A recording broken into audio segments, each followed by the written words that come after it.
I used to be afraid of you, but I don't think I am anymore. There's nothing to fear except God. For me, God is a disease. It's the things that make you look at what you thought you saw in a different light. The hole in the Pentagon being too small for a plane. The lawn isn't mussed up. The government's not showing the plane hitting when many cameras photographed it. There's nothing to fear except God. God. God. Oh, if you already know the answers to your questions, then why ask? It's too big. Back and to the left, back and to the left, back and to the left, back and to the left, back and to the left, back and to the left. Hello, everyone. Here we are, 2025. It is almost October. And when we started this podcast, me and Austin, we knew we were going to do an episode on one battle after another. And we finally made it to the promised land. So we brought Ben Lobel back on the podcast, who is also a diehard PTA guy. How's it going, Ben? It's absolutely fantastic. I am completely on cloud nine. It's Yep. PTA world out here I live in the valley right now, so I am in PTA land, and it is like a holiday. I am not gonna lie. Yeah. Well, it is like Christmas in PTA land. Yeah, I feel it as well, just being in Chicago. But yeah, before we really start jumping into the movie, congratulations to Austin, who just got engaged. Oh, congrats, Austin. Thank you. I was listening to the podcast last week. It was very humorous, comparing the guessing of my fiance's name to Zach's personal 9/11. Oh my God. Yep. Yep, I said that a couple of times because, when you do the 9/11 episode, you got to say, oh, this is my 9/11 over and I'll over tell you again. what, though, we were driving back from vacation, and, at some point, it's a 12-hour drive, so it gets pretty exhausting, and I was like, oh, I should just put on the podcast, and it definitely helped. So thanks for that, I guess. No, I feel terrible. I like had a split second where I was literally like, oh my God, her name is Abby, right? But I didn't want to just get it wrong. So then I just totally I had my own personal 9/11. I mean, I was kind of like, I kind of was like Bashar al-Assad fleeing Syria type of fear. And, now they got an Al-Qaeda guy in, which apparently is better than Assad, but anyway, that's another conversation. But here we are for one battle after another, which is somehow the second movie that Paul Thomas Anderson has done connected to Thomas Pynchon. I am in ecstasy. Shadow Ticket is coming out in a week. We can start this conversation pretty much anywhere. I mean, what I was saying before we started was the evolution of seeing the developments with this movie has been so cathartic for me. Yeah. And like you were saying, Ben, it's it really is like a holiday because I think we all kind of grew up just in love with Paul Thomas Anderson, and I was very frustrated how much people were sleeping on The Master and Inherent Vice when they came out, and it's kind of satisfying when one battle after another comes out and everyone's just like, oh, I love The Master. Oh, I love Inherent Vice. And you're like, okay, but none of you liked it when it came out. But I feel like what I was saying about the catharsis of finally getting to see it with an audience is, I think Warner Brothers did a weird screening of this, didn't they? 6 months ago. And there was an article that was studio heads are really nervous that no one's going to like the movie because it's a weird, chase movie, an unconventional chase movie. And there were these rumors of oh my God. So there was just this huge, foreboding shadow. But I mean, obviously I was always pumped for the movie no matter what, but similar to Megalopolis, you're kind of just holy shit, is PTA just about to lose an insane amount of money? And the budget's $175 million. And I bet you they spent 30 to 50 million on promotion. I mean, it's getting promoted everywhere right now. And it's a Leo movie. It's a Leo movie. It's Mhm. yeah. I think it's interesting you bring up the master and inherent vice in like relation to this movie because the master also initially whenever information was just starting to leak about the master as it was getting developed, people thought it was another Pynchon adaptation. People thought that Yeah. he was adapting V. Yep. So honestly, it is kind of a similar tale to the V to the master thing because it's I've pre-ordered my shadow ticket copy. I'm on the Pynchon train firmly, and I was really really excited for a Vineland adaptation when all of those rumors were first coming out. But I think you can resoundingly say that there are some core things that are similar, but he really did make a PTA movie. It is not a Pynchon movie in the way that Uh, Inherent Vice is. There's a lot of well, Pynchon-y yeah, things in yeah. it, but When we start yeah. comparing the movies, yeah, it's going to be really really fascinating. But I was just going to basically my introductory comment on this about feeling like like you said, it feels like a holiday or something. Is there was just this, so it went from the movie, I felt like the movie was, everyone's talking about it bombing, and then people are kind of not sure how good it's going to be, but we all knew it was going to be like a chase movie. It had these elements of Vineland and stuff. And then probably a week or two ago, every critic who saw the movie and every major director, Steven Spielberg, Martin Scorsese, proceeded before everyone saw this movie to say, yeah, that's like the best movie I've seen. Like, critics were saying a couple weeks ago, this is like the best American studio film like in decades. Yeah, I And think it's that's like when I was like, 96 on Metacritic, I think, right now.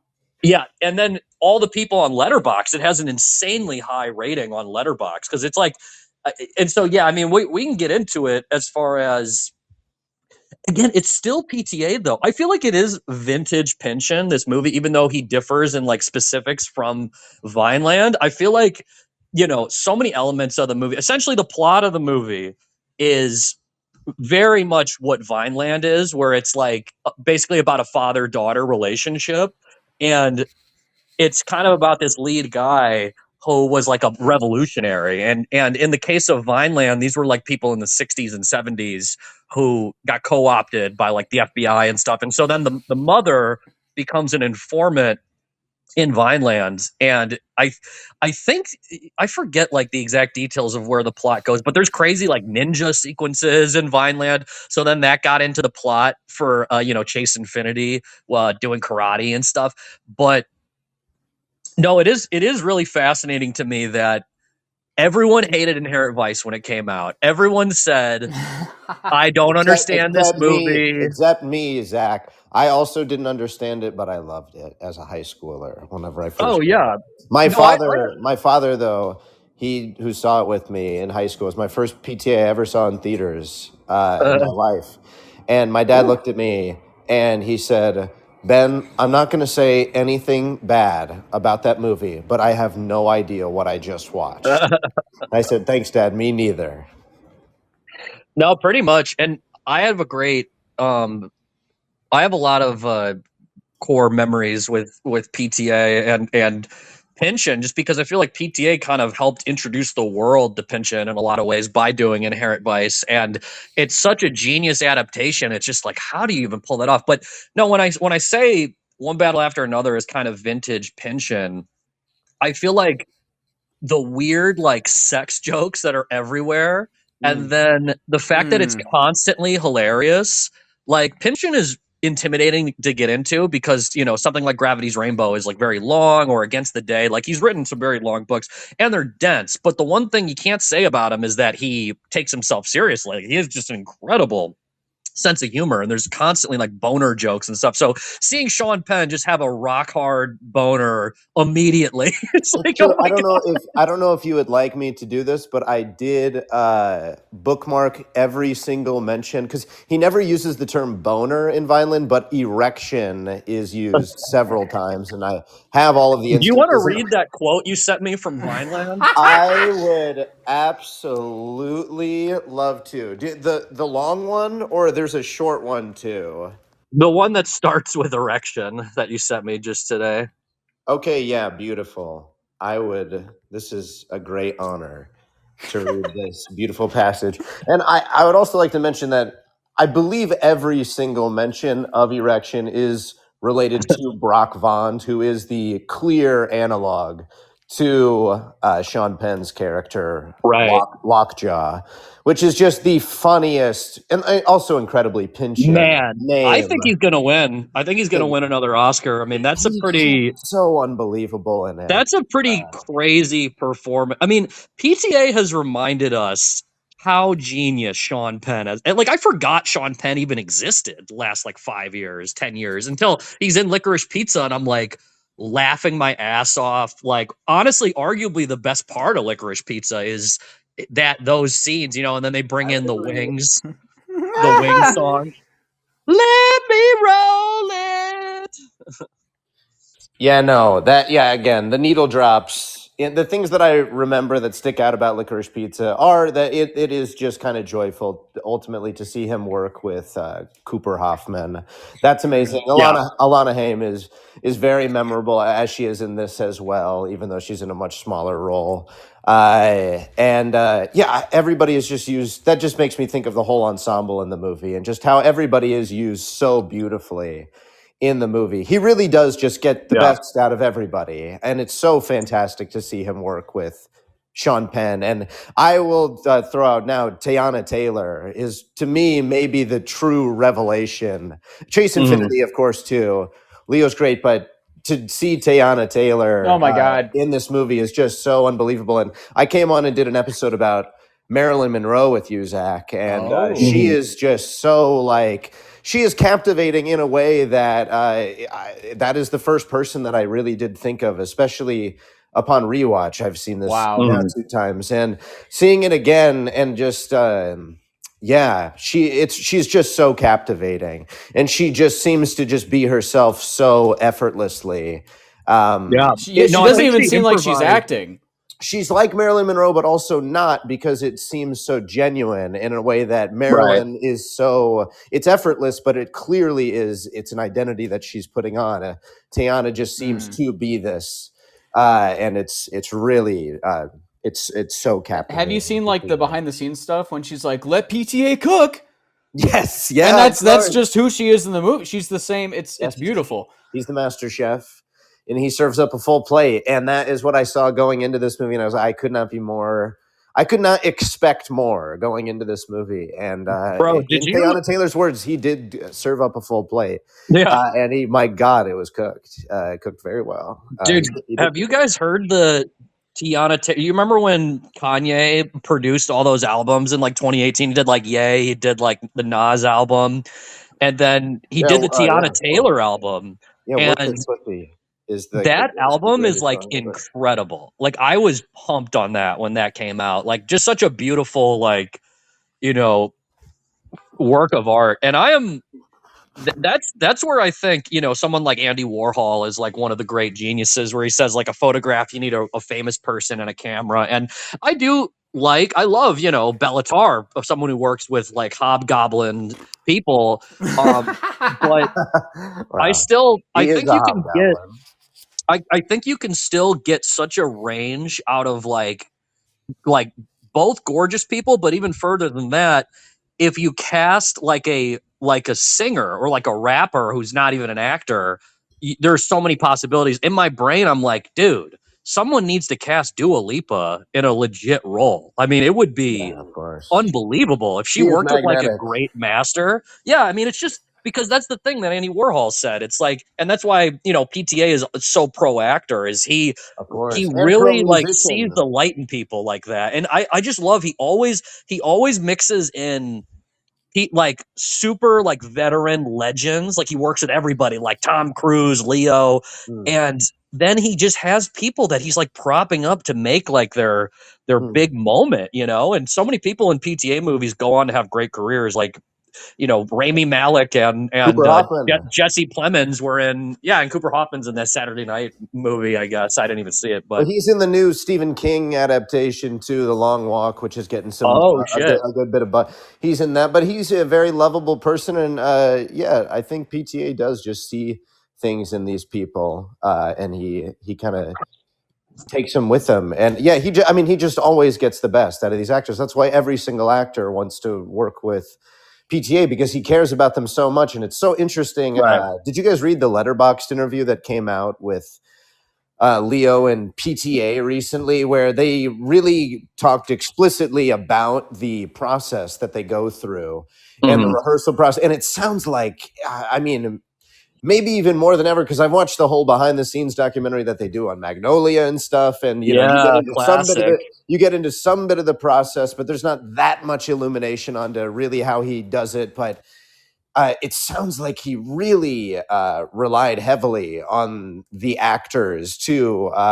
come forward as creatives to fill out the gaps in these roles. And even to the point where apparently, like in an improv session, Benicio del Toro is the person that came up with the whole like Latino Harriet Tubman like thing. And like theoretically, the whole concept even was spawned from that. So it's like he really just puts all of his trust in them, and he understands. It's like somebody has the quote where it's like the greatest landscape is the human face in cinema, and nobody highlights that more than PTA does, especially in this movie. My God, it looks so beautiful, and some of the most stunning things that you think about, at least for me when I think of the movie, is people's faces. Is Leo's face reacting to a certain thing in the movie or so? It's like it is always a human thing that I think of when I think of what is so great about this and PTA in general. But yeah, and it's so crazy that he's literally made. I mean, because Inherent Vice, it's like so predictable that that movie it would have a hard time like making money. But the fact that like One Battle After Another, like everyone's seeing it, everyone loves it. It's like, bro, how do you possibly? Because here's what I'd say about Pynchon had said to people, I think he had said to close friends, or he had written. I forget where I heard this, but he loved chase sequences, and there's like cartoonish, hilarious, like singing and dancing type chase sequences like throughout his literature. And if a person, either listening to this podcast or seeing One Battle After Another has never read Pynchon, it's kind of chase sequences without dramatic tension, because it's a lot more about, and his books are very heady and they're very dense and they're very funny, but I wouldn't describe a Thomas Pynchon novel as being like gripping in the sense of, what's going to happen next, in the sense of like, is this person gonna, I'm trying to put this the right way, but like, it's not like he doesn't like write like thrillers necessarily. They're more like kind of mind melting, super literary, like, and you are looking forward to every joke and all the references and stuff. But I feel like where PTA kind of went in his own direction is the fact that you're so gripped by every chase sequence in the movie, and they are funny. I mean, I was dying when Benicio and Leo were drinking Modelo's. yeah, and only during the most like rushed important fucking scenes of the movie too, which is even more funny. And it's pure Pynchon to have both the left and the right wing underground secret groups have like secret handshakes and passwords. And I mean, that's the ultimate Pynchon trope, is the idea that like you have these like white, damn near white nationalist, like Masonic figures that Sean Penn wants to like be buddies with. And then you have the black militants who are kind of based off the Weather Underground with Leo and Tiana Taylor and Regina Hall. And they all just are like they're so specific about passwords and stuff. And it's like, it's so funny. Like, as a Pynchon fan, I was just like grinning from ear to ear the whole time, where I was like, man, this movie is just, I don't know. I really, if PTA was never born, I don't even think we would have gotten Pynchon on the screen like for a while. I mean, I don't know who else could do it, but he obviously goes in his own direction. I mean, so essentially the plot of the movie is just that Tiana Taylor is really they're all political radicals, like Leo and his group. And this is another thing, because I've heard this comment made, I'm kind of jumping all over the place here, but when There'll Be Blood came out, people said this is like a response to Bush, because it's about oil and it's about free market capitalism, and it's about like, this guy who just like has a fucked up relationship with his family, but he's obsessed with money and success, and like it's very American, like very. It was PTA's most direct movie dealing with the subject of America, and he had dealt with America before. He had dealt with California more specifically, but I feel like There'll Be Blood was like, oh, this is about America, and similar to that.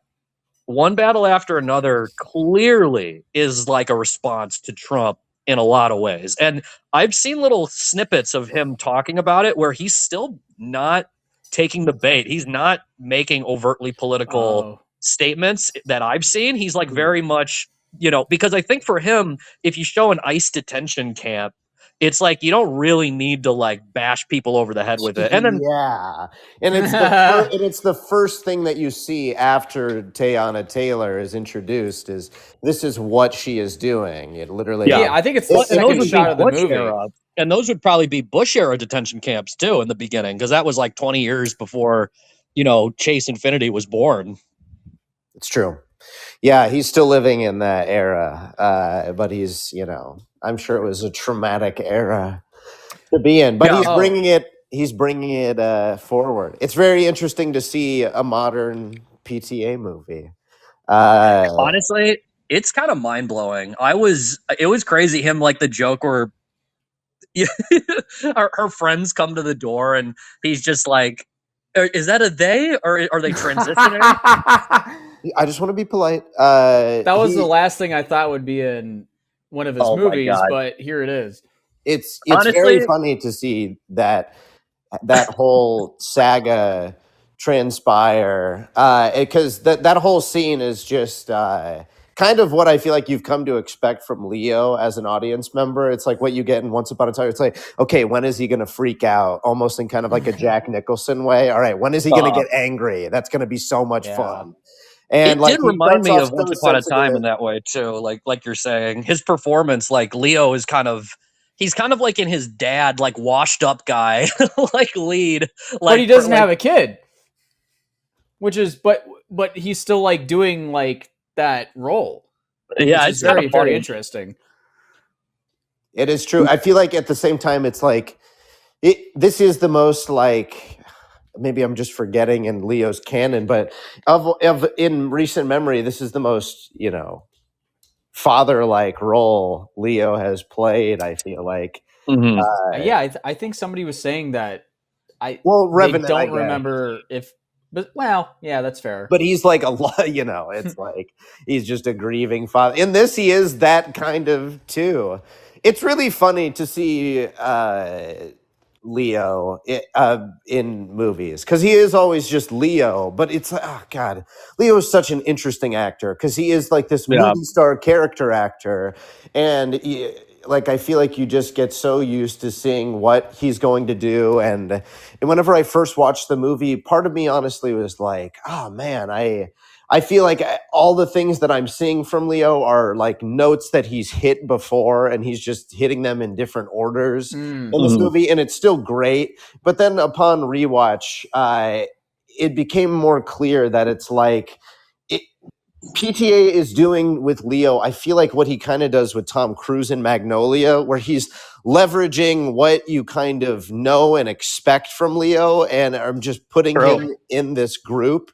Because upon rewatch, it's really become clear that, like, even though he is kind of a legend to some people in the movie, like Benicio del Toro's character who like takes a selfie with him, and like people like I forgot about the selfie. People recognize his name, and selfies play a big part in this movie. Selfies are a whole motif in this movie, but yeah, it's like I feel like he really utilizes Leo as Leo. He is a vaping, like kind of like white kid, but like totally from like the hip hop generation of just like the early white kids that really started appropriating black like slang and vernacular. Because I mean, going back to that one scene I was just talking about where he starts saying like, listen, I just want to be polite. Like that scene ends with him saying homie aggressively like 100 times. And like, not you, hombre, get in the fucking car. Yeah, exactly. And calling them all freaks, and but it says essay, and you're just like, oh wow, this felt like Dude, I love the he's school trying, part but too. it falls apart so abysmally. Yeah. But the attempt was there at one point. But yeah, When he starts crying when the teacher at the parent teacher conference says Chase Infiniti is doing a great job, and he's like, "Yeah, there's a lot of slave owners on the walls." He's hitting And his he vape like called, fucking slave owners everywhere, dude. yeah, yeah, he called Benjamin Franklin the Grand Wizard or something. yeah.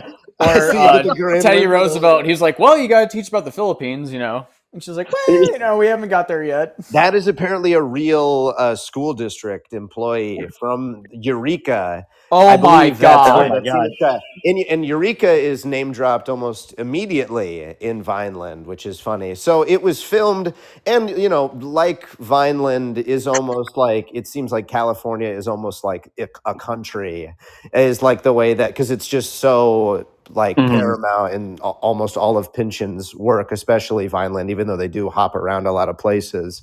I think the same is said for just how they shot this movie, because it's shot all around California, and it's set, starting at the US Mexico border, but then it does kind of go up, and you do have like the Northern California scenes that you do get from Violence. So it's interesting because I'm still riding so high off of like the expectations that I had for Yeah. so long going into the movie. And it's like, you'd think that right after you see it 2 times, no less, that those expectations would just be immediately vanished and you'd have what you have. But it's like, you still kind of wrestle with them a little bit, just because as a fan of like the book or whatever, and what is still there or what isn't there. I don't know. There's still so much exploration that I want to do into this movie, and more that I want to get out of it. Because, I mean, I guess my lesson with Inherent Vice is the longer that I have kept with it, and I just rewatched it less than a month ago, and it was like the best watch of it I've ever had. Oh yeah. The more that you stick with it, it really does become so unbelievably rewarding. And as time passes, usually they just become more and more, I guess, prescient. No, for real. I mean, That's great. I was kind of thinking of it in terms of the form of the movie.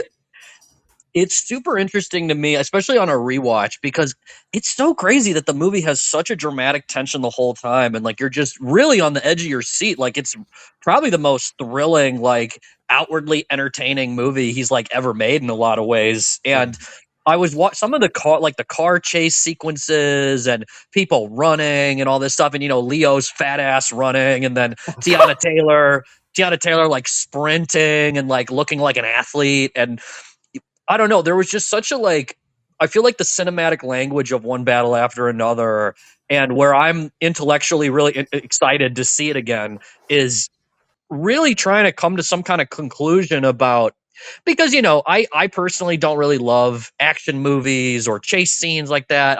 I get it, you can do it great, like you can, like, this is probably my one of the great chase movies ever made. I got out of it and I was like, oh my god, this reminds me of this movie from the 70s called Charlie Varick.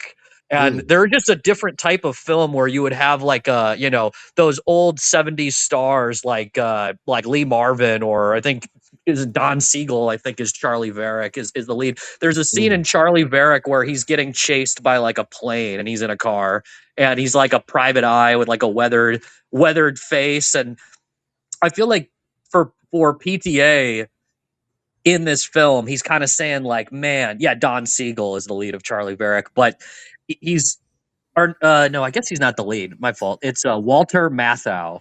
My fault. Oh, that's Yeah. funny.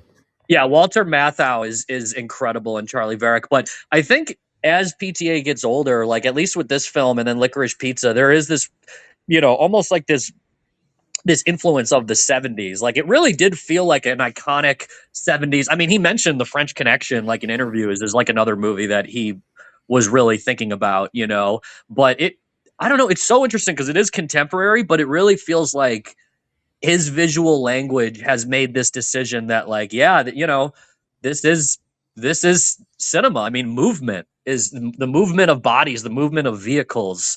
To quote the Tyler Robinson who wrote those, I guess the FBI wrote fake text messages where he says vehicle, but in the case of One Battle Oh my After god, Another, I just got a fucking knock at my door. No. Sorry. No, Continue. anyway.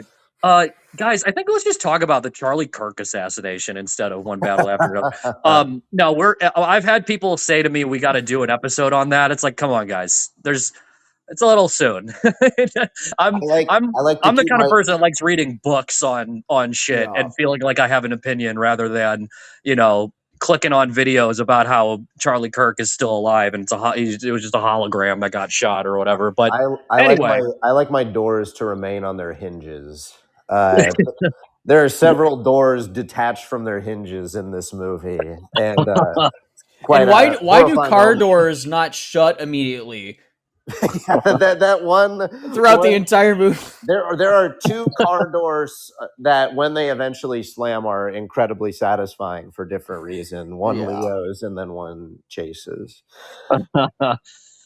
no, I feel like there were a couple. Oh my god, I don't even know what direct. I mean, I would almost compare this to There'll Be Blood in another kind of way because I was saying earlier that it was kind of like his Bush movie, and this is kind of like his Trump movie. But the fact that it's like Sean Penn versus Leo, Yeah, they both is want to be similar. like in a group. Yeah, and that's also vintage Pynchon where you have like but I'm pretty sure isn't it in Vineland that the guy who's kind of like the Fed, like don't they have scenes with each other, Ben? Well, there's a few feds in Because the isn't book it similar to like Bigfoot and Doc and Inherent yeah, Vice? because I think it's Hector is the first Fed that is just like kind of constantly been on Zoid's tail, and Zoid just is like the most frustrating informant ever because he Yeah, because refuses he's a to rat sellout out too. all of these like fucked up people. There's a really funny passage in it where he's like grilling him on why he will not turn over like these like small time crooks, and then he's like, well, some of them really needed the money, some of them were insane. It's just like classic Pynchon. Speaking of which, I do have a Pynchon erection quote from Vineland if you do want me to read it. Let's go. I Because can this say is it- perfectly One Battle After Another in a lot Oh, of we ways. did. I have one that's even more perfect because the one that I think you're referencing is the really long Pynchon-y one that kind of goes on and it feels like an Inherent Vice monologue. But there's another one which I think it also connects to a very core thing that PTA takes from the book and then just Okay. kind of makes a mountain out of, which is the masochistic relationship between the U.S. government and terrorism as depicted in the book, or as in the movie, which is this. It's after describing like an initial interaction between like Brock Vond, who's like the analog, but basically between the analogs to Teyana and Sean's characters in the movie. It says like she basically describes like rubbing her nails through him almost to the point of killing him. And it says, quote, the thought should have discouraged his erection, but strangely didn't, end quote. And I feel like that is a great segue from Pynchon into like one of the funniest relationships. And I think one of the relationships in the movie that stands as a testament of what makes PTA so interesting as a filmmaker, because it's a relationship that you so rarely see in movies that is just such an interesting choice to make that makes it feel so more like realistic and just interesting, which is this relationship that like that Perfidia and Lockjaw are like do have this like incredibly lustful relationship for Spoiler, each other. let's do it. Sorry. No, we passed well, the it's 30 not really a minutes, man. Do spoiler. it. It's like the first. It's Shall like we the first like 30 minutes of the movie, isn't it? When Yeah, like they no, have this like is- their whole See, When thing. okay, I was, that's- I'm sorry, I meant like past 30 minutes. I meant we're here. Let's go into the. Oh no, you're totally right. But like, and also to just talk about how quickly, God, this movie moves so beautifully. It's insane. The second time that I went with my buddy, friend from Columbia, Chicago, Hugh Toomey. I don't know if you guys know this. Oh yeah. He's a good gentleman, and he was buzzing me at different points when we saw it in IMAX 70, where he was like, it's only been an hour, or it's already been an hour, or it's like there's only an hour left, and you're like, that is insane. This movie's moving unbelievably. It and really the whole opening montage, flies. the whole opening montage, it literally is like, you know, I think Hugh mentioned it. He's like, it's kind of like the Up montage. It's like PTA's fucked up version of the opening Up montage of like, okay, how did this family get started? You bring up Pixar up and this just baby. now. Well, that's the thing. Pixar and PTA share something in common, and I'm talking good. Well, Pixar that is a before it good was that is a perverted. accurate comparison for sure. Before it was perverted, Pixar made like almost exclusively unbelievably heartfelt films. Right. And PT certainly had something in common with that because it was always about family or just, you know, Right. the pure things that make you feel something. But God, that opening is so beautifully done. And then it cuts into match cuts from baby to teenage Willa. Yeah, I almost started incredible. crying when Same. she's like doing karate. That was just like one of the most like. I'm glad you said that. That was one of the most moving like moments. I did that what were you today. saying, Austin? I did that today. I was like, what the fuck? Why am I crying? When that happened. What song was playing? Isn't it a crazy needle drop too? It's Dirty Work. It needle drops Dirty Work. It needle drops Dirty Work by Steely Dan. Yeah, Steely Dan references his band buddy, which is another thing from Vineland. Yeah. The main guy having old band buddies that he keeps running into that introduce him to new plot points. But he's saying, yeah, he got Steely Dan's old equipment because they had that vintage tinny sound or something, and then he's like, but then, you know, he got a laptop and you can just do that shit all for, and then, you know, they get into an argument or whatever. But yeah, Dirty Work by Steely Dan, while she practices karate, and he hits his bowl in the front of his car and then fans his car door like a bird wing to I guess air it out, which is like the most ridiculous to attract the most attention to yourself. That's another thing, is his character upon rewatch is like, he just kind of bumbles along with I know. everybody. I love him running.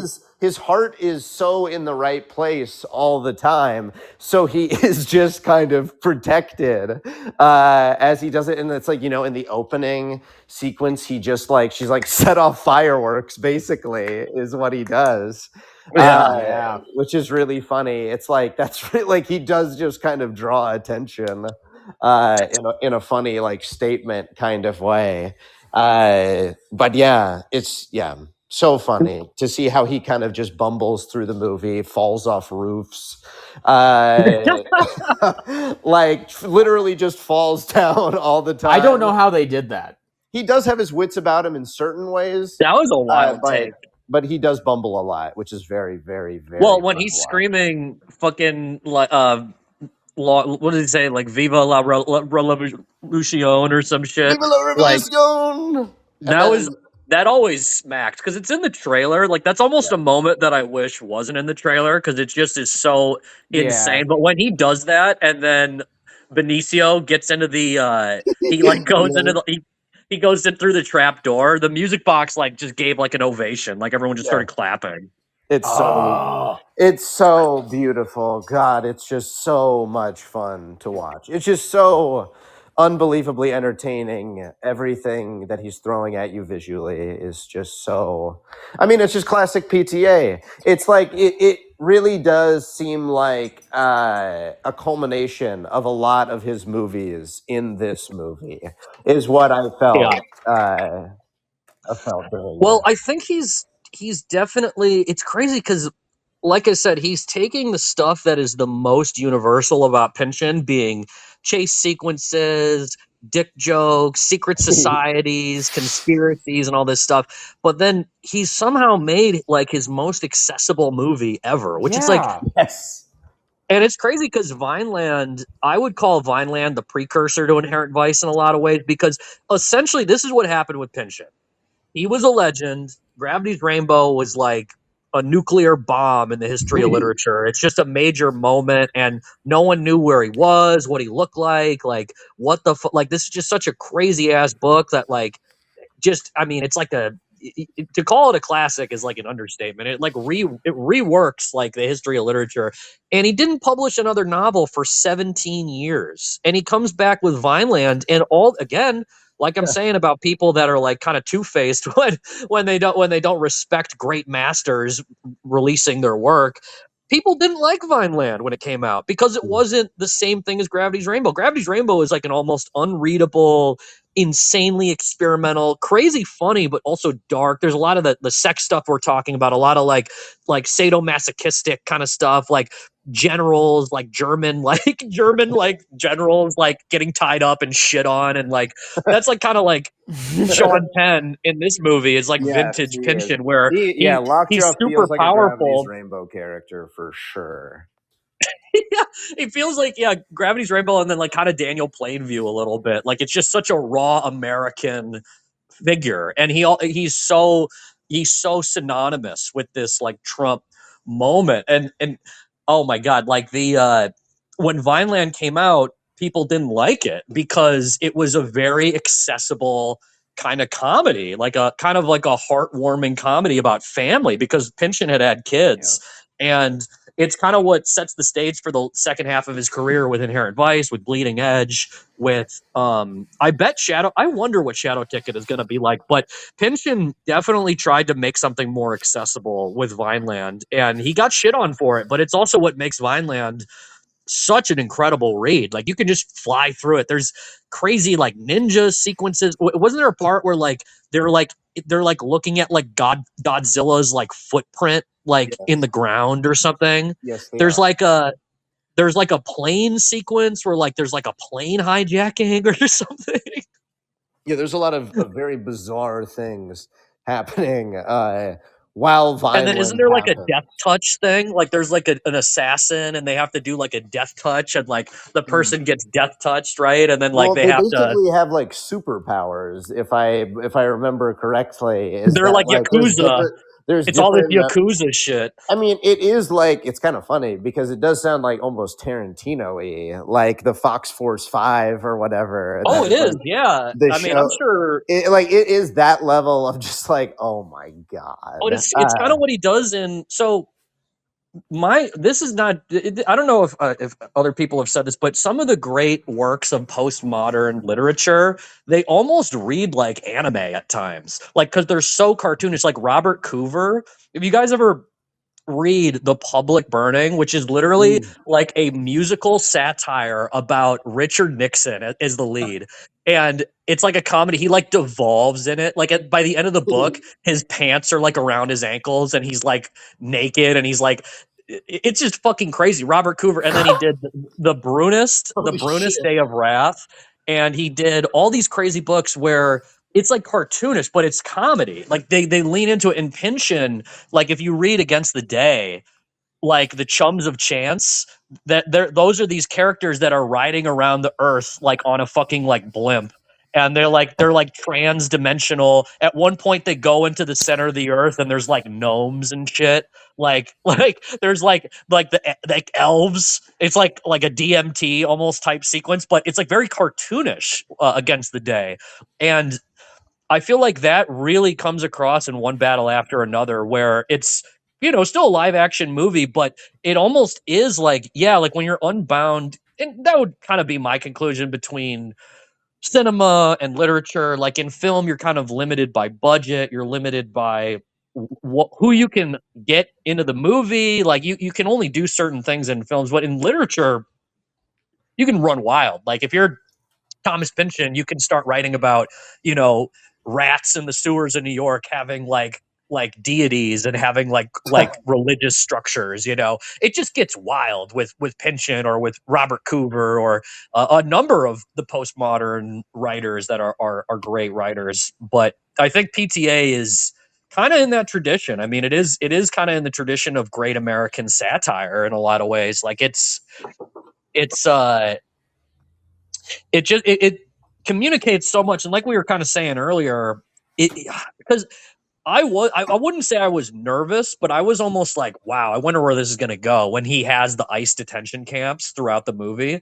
I was wondering how, because I saw the critics loving the movie and I thought, okay, this is a PTA movie that is mainly starring black people in a lot of ways, which I think is one of the big appeals, from because a lot of his movies have not featured black people in like the main roles, which is, you know, I've again going back to people shit talking PTA that like aren't anymore. People used to say that. People used to be like, "Oh Which yeah, PTA doesn't have any blacks in his movies. He sucks." It's like, okay, which is kind of funny to me because he literally has. I mean, it is often like tokenish, but I mean, I guess relative to the industry, Samuel L. Jackson is a prominent role in Hard Eight. He plays like a big part in the movie and is given like a lot of great material to work with.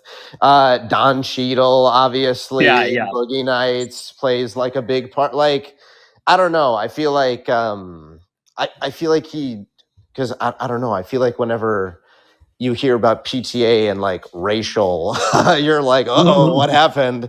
Because people were very upset. I feel like for Licorice Pizza because there's like a couple jokes that Right. people took to be offensive at Asian people. I forget what the other one is, but I remember the other one is that John Michael Higgins character, like he has like a wife and like a Chinese restaurant, and he does like a horrible Chinese accent or something like that. Yeah. No, I thought I think there's that another one, that but I was so forget. funny.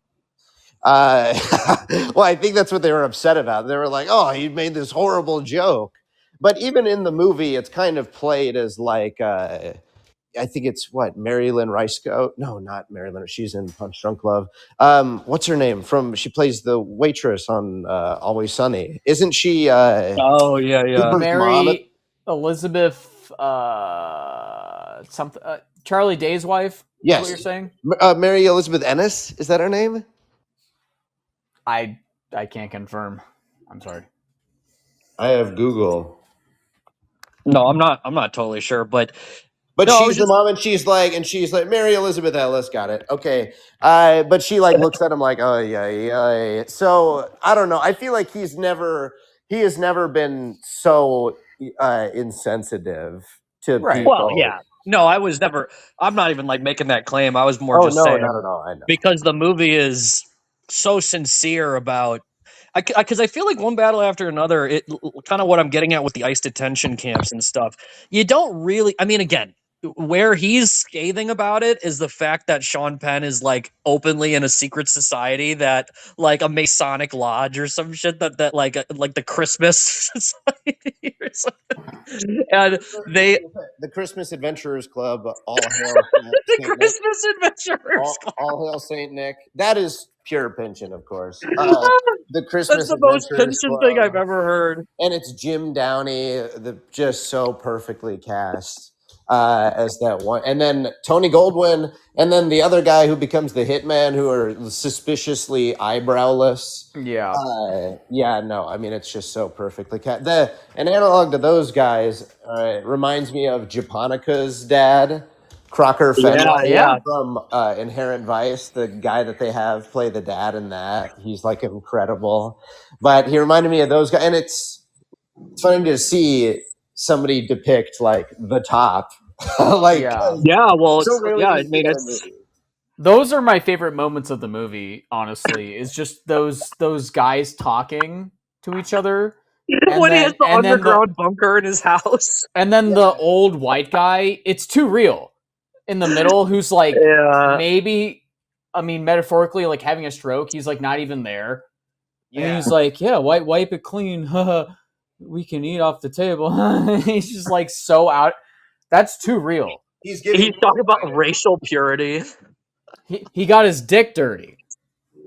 Oh my god. Sorry, that's a jump, but can I mean we can take it back to like one thing that really turned the movie for me? What's that? Yep.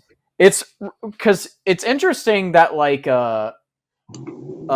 you see them walking to the building with Leo and Tiana and then Alana Haim, and it shows the title card like one battle after another, right? Oh my god, it just goes so hard. And then I mean, I guess we're into spoiler territory. I saw it yesterday for the first time with my cousin Druin, and Alana Haim just gets like fucking shot in the head, and I went, and he was like, he was like asking me after, he's like, why'd you gas so hard? I was like, I mean, he's like the lead she's the lead in his last movie, and she just gets like that Yeah. felt kind of Pynchon-esque too. Granted, I haven't read as much Pynchon as you guys. Like she's just in a wig, and it is funny Yeah. to see like Alana Haim like running over hills in the dark with a gun. It's hilarious. I was like, this is all right. Yeah. No, I mean, I want to go on the record real quick though, off of what you're saying. Right. I want to go on the record. Alana Haim is so hot. But that's when she's so hot. That is when the movie, in my opinion, I mean, I think people would agree, turns, is when they just start shooting the fucking 75, and then the dude's like, all right, you're Bob Ferguson, your daughter's Willa, and then he's like kissing his like mother-in-law, and he's like, I gotta go, and it just never fucking sees him again. And he's got, dude, what about those devices that they had? Those were crazy. With the two, like you're standing near each other, and like the device will like sync up in like the melodic tune, and you realize that you're around another member of like the organization. Right. Yeah, that's a great literal plot device to have. That's crazy. That's not Vineland, right? And then to do like have like the Close Encounters-ish moment where it is like the musical moment where it all comes together. I thought that was beautiful. And as soon as Billy Goat introduces that to him, I feel like as the audience member, you're like, all right, this is going to be awesome. Wait, what moment? When Billy Goat first gives Leo, right after shit hits the fan, and that is when my cousin leaned into me, and he's like, "All right, here we go." And I was like, "All right, dude, stop talking." But but I was kind of like, "Yeah, you're right." Wait, you said Druin is your cousin? I thought he was your brother. He's both. He's legally my cousin. Okay, but I actually am nervous to ask a follow-up question. No, he's. I tell everyone he's my brother, but I figured. Okay.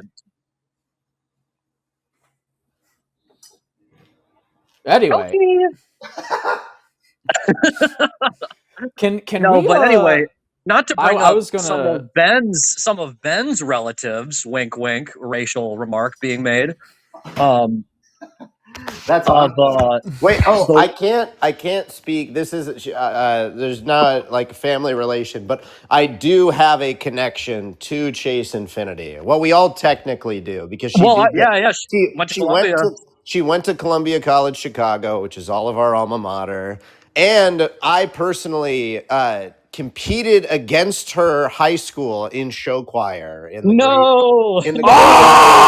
the great state of Indiana. Dude, I heard she did show choir, and I was like, it did kind of cross my mind because you had mentioned you did that back in the day.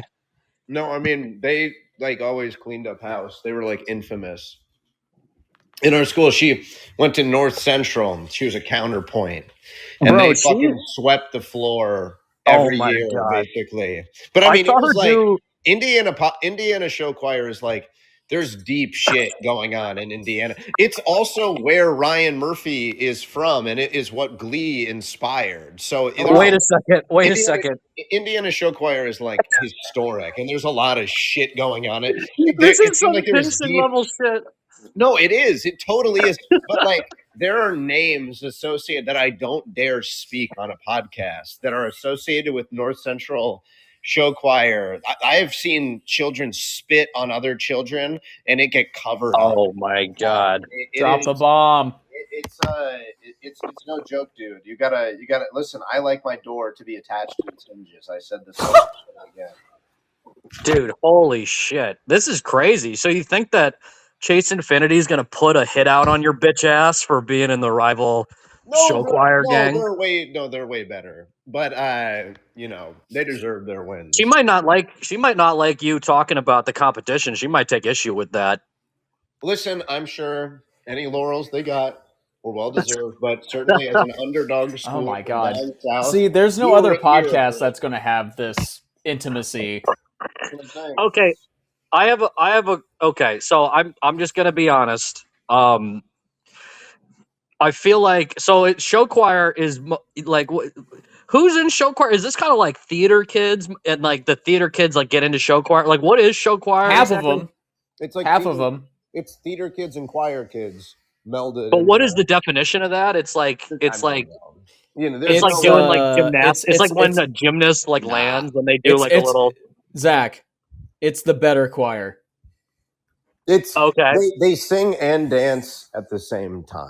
Oh, that's what it is. Glee. It's that's Glee. Holy shit! It's basically competitive Glee. No, Bro, Ben. You don't have to like undersell it. You can. Okay, that's it. Okay, competitive Glee. I never watched Glee. I'm trying to hype it up, Austin. I don't know. You make it sound really lame. I might be really lame, Ben. I'm really lame. I'm really trying to sell it, bro. No, when you're in it, it's amazing. But looking back on it, you're like pyrotechnics.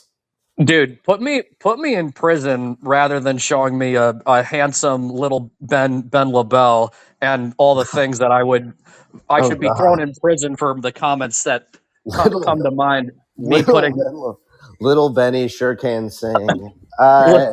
Little Benny. No, I'm not gonna. You're not gonna joke about fucking me as a child. Chicago Sheriff app right now. Enter the zip code, Zach Crossweight address, doxed. My buddy texted me today and he said, I'm reading the wiki for Judge Holden. This guy's kind of fucked up. I'm like, yeah, he's awful. Bro, that's an insane out of pocket text to get. I feel like I text people like my dad, where I just text like about an athlete, and I've seen this meme going around where it's like type of text I send at like 2 a.m. and it's like some random pitcher like Jared Weaver from like the Angels, like in the 2000s, being like Jared Weaver had a solid career. yeah. That's my go-to text with my boys. It's just something irrefutable. Irrefutable, like, what's your shoe size? That's what I was taught to ask at Payless Shoe Source as a sales associate. It's something that if you ask people, they're going to feel stupid if they don't answer it, and then you trap them. You go, what size shoe do you wear? And then they go, because then you don't say, oh, well, no, thank you, or whatever. You go, oh, I wear an 8. And then you go, follow me into the deep dungeon of shoes. But anyway, yeah. Anyway, no, shoes. I had to like get like nice clothes because I'm going to a wedding like soon, so I had to like get like a suit. So I actually just got some new shoes. But no, I mean, God bless. I want to extend an olive branch from the Christian. I mean, I'm not technically Christian. I'm kind of like atheist. Like I feel like religion is kind of like it's kind of like a feeling thing. Like I feel like I have an intellectual interest in Christianity, but I want to speak on behalf of Christianity and extend an olive branch to Ben and the Jewish people and say, oh, thank you. Welcome to our podcast. Because I was about to bring up welcome to the mainstream. Oh my god. That's definitely a Pynchon line that I believe is said in Inherent Vice, and I believe it's repeated in One Battle After Another too. I believe it's when do they say that? When Perfidia when Perfidia does the witness protection, someone says that to her. Oh my god! Welcome to like modern America or something. That's a recurring Pynchon thing that I thought of. That I definitely remember being said in Inherent Vice. No, because that's a lot of his whole thing. It's like, going back to, the Crying a Lot 49, which is about kind of an underground postal service for like a secret society type thing being discovered by like the main character. And it is fascinating because, Pynchon, of course, notoriously is like off the grid, and like we don't even have like a picture of him for in like 70 years, Let me hear a story I heard about Pynchon. Oh, yeah. Okay, I heard this. It's like a third-hand story. Somebody told me that they saw an interview with Alex Ross Perry, and he said that he used to work at a video store in Brooklyn during the aughts, and he said that one time he had this guy come in, and he wanted to check out the Simpsons movie, and he said, "Yep, you're ahead of me." He said, "Okay, do you want to check out with card? I'm going to need an ID." And he hands him the ID, and it's literally Thomas Ruggles Pynchon or whatever his middle name is. And then he looks up and he's like, "Yep, that's him. Holy No shit!" way. And then, but I'm You like, know, I think someone's that's the told me greatest that thing story ever. before.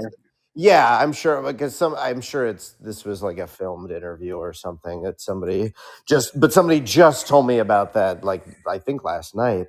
But Dude, that's awesome. isn't that incredible? Because I said I was going back and leafing through Vineland after seeing the movie for the first time, just to see, like, oh, is there any big things that I can see that he pulled from it? Which there does seem to be some good little bits.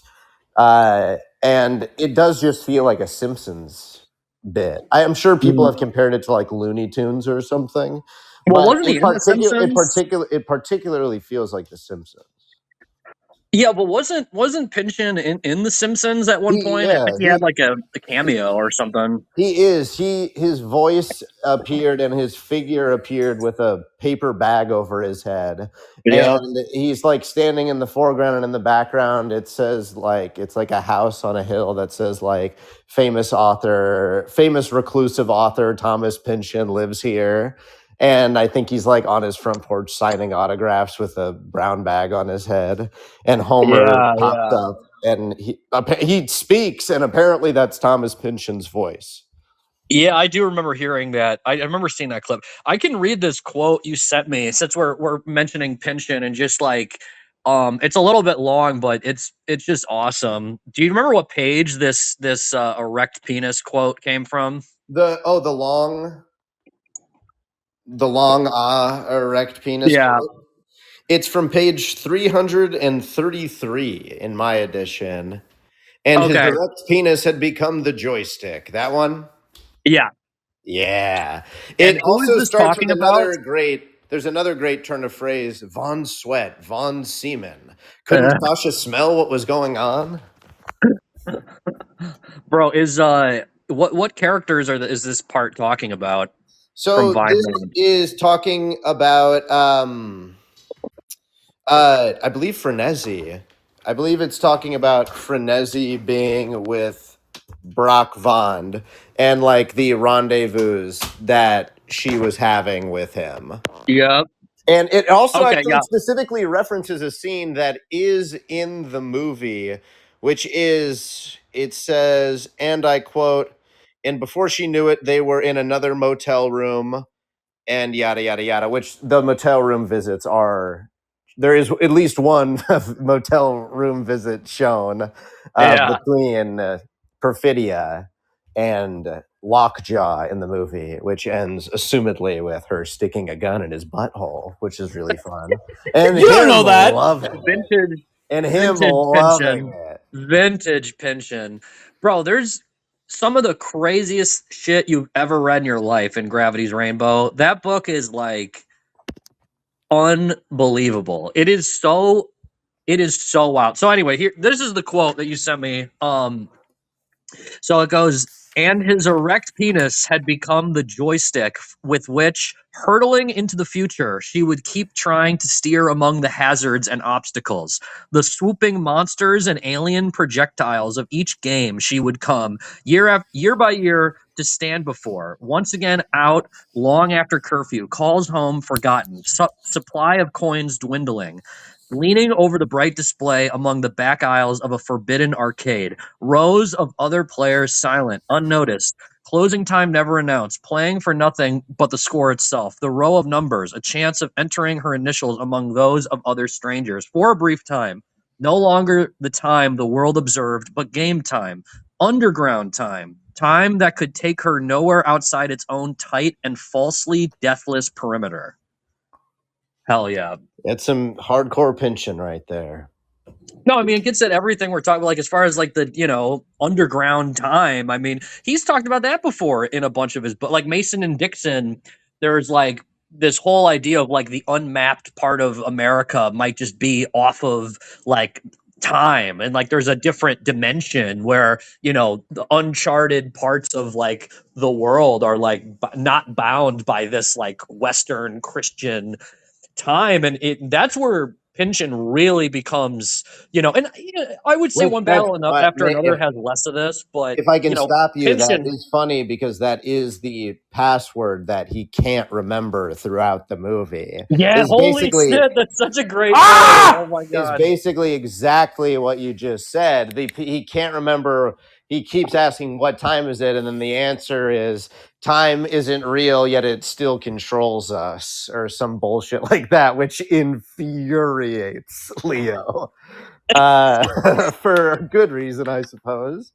For several reasons, but yeah, that is very funny that you bring up that point because that is the the thing he just can't remember in the gigantic binder that Billy Goat hands him after shit hits the fan, and you just know in that moment you're like, is this guy really going to memorize all this? Like, yeah, he's not going to be the dumbass that falls asleep without his shoes on. Like, he's up smoking his joint, watching the Battle of the Algiers, reciting the opening monologue. Bro, Also, it's so funny speaking. that Oh, they sorry. Yeah. call him when he's fucking he's high as fuck. He's like, sorry, I'm high as hell right now. I'm watching my Criterion DVD that I probably got from a Borders or something. Uh, I don't know if they had to deal with Criterion, but yeah, no, incredible. Also, speaking of Algiers, the ending, there are some threads that aren't closed in this movie. That was a big thing that I thought about whenever I finished Okay. it the first time. One is, of course, the last thing kind of that you're left with, besides Willa, is the letter from Perfidia, who is presumably still alive. Maybe she isn't, but there's no Yeah. reason to think that she is dead. I mean, he says, Lockjaw says that he did bury her, but that could be just him saying that as a feeling that he's buried deep Intimidation, in his disturbed, his deep disturbed daddy daughter time, daddy daughter time. Holy fucking! Do you remember that when he says that twice when he's chasing her around the? And then fucking he church? gets her and he's like, ah! Yeah, I've heard somebody say that they were like, he does it a perfect RFK Jr. Oh my dude, my cousin said that as soon as the screening ended. He was like, dude, he's like, Lockjaw is RFK. Oh my And god, I just was a like, leather, just a leathery. The voice is definitely at times. His eyes are watering, and then like his mouth is twitching, and his face is red, and he's like ripped, but he still has like a gait. I don't know. Well, I'm not gay. I'm not homosexual. If that's what you're asking. Got it. So, because he is I think, and just even more vaguely, what he's doing, he's just speaking with such. We were talking about show I'm a, choir. he We were is talking about speak- show choir, and now we're to Sean Penn defending his sexuality. Well, because she goes, "Why is your shirt so tight?" And he goes, "There's a long silence," and he goes, "I'm not gay. If that's what you're asking, I'm not homosexual." Oh my god, it's just so. There's so many unbelievable one-liners in this fucking movie. It's crazy. Oh my god, it's one of the great, like some of the most I mean, this is kind of a.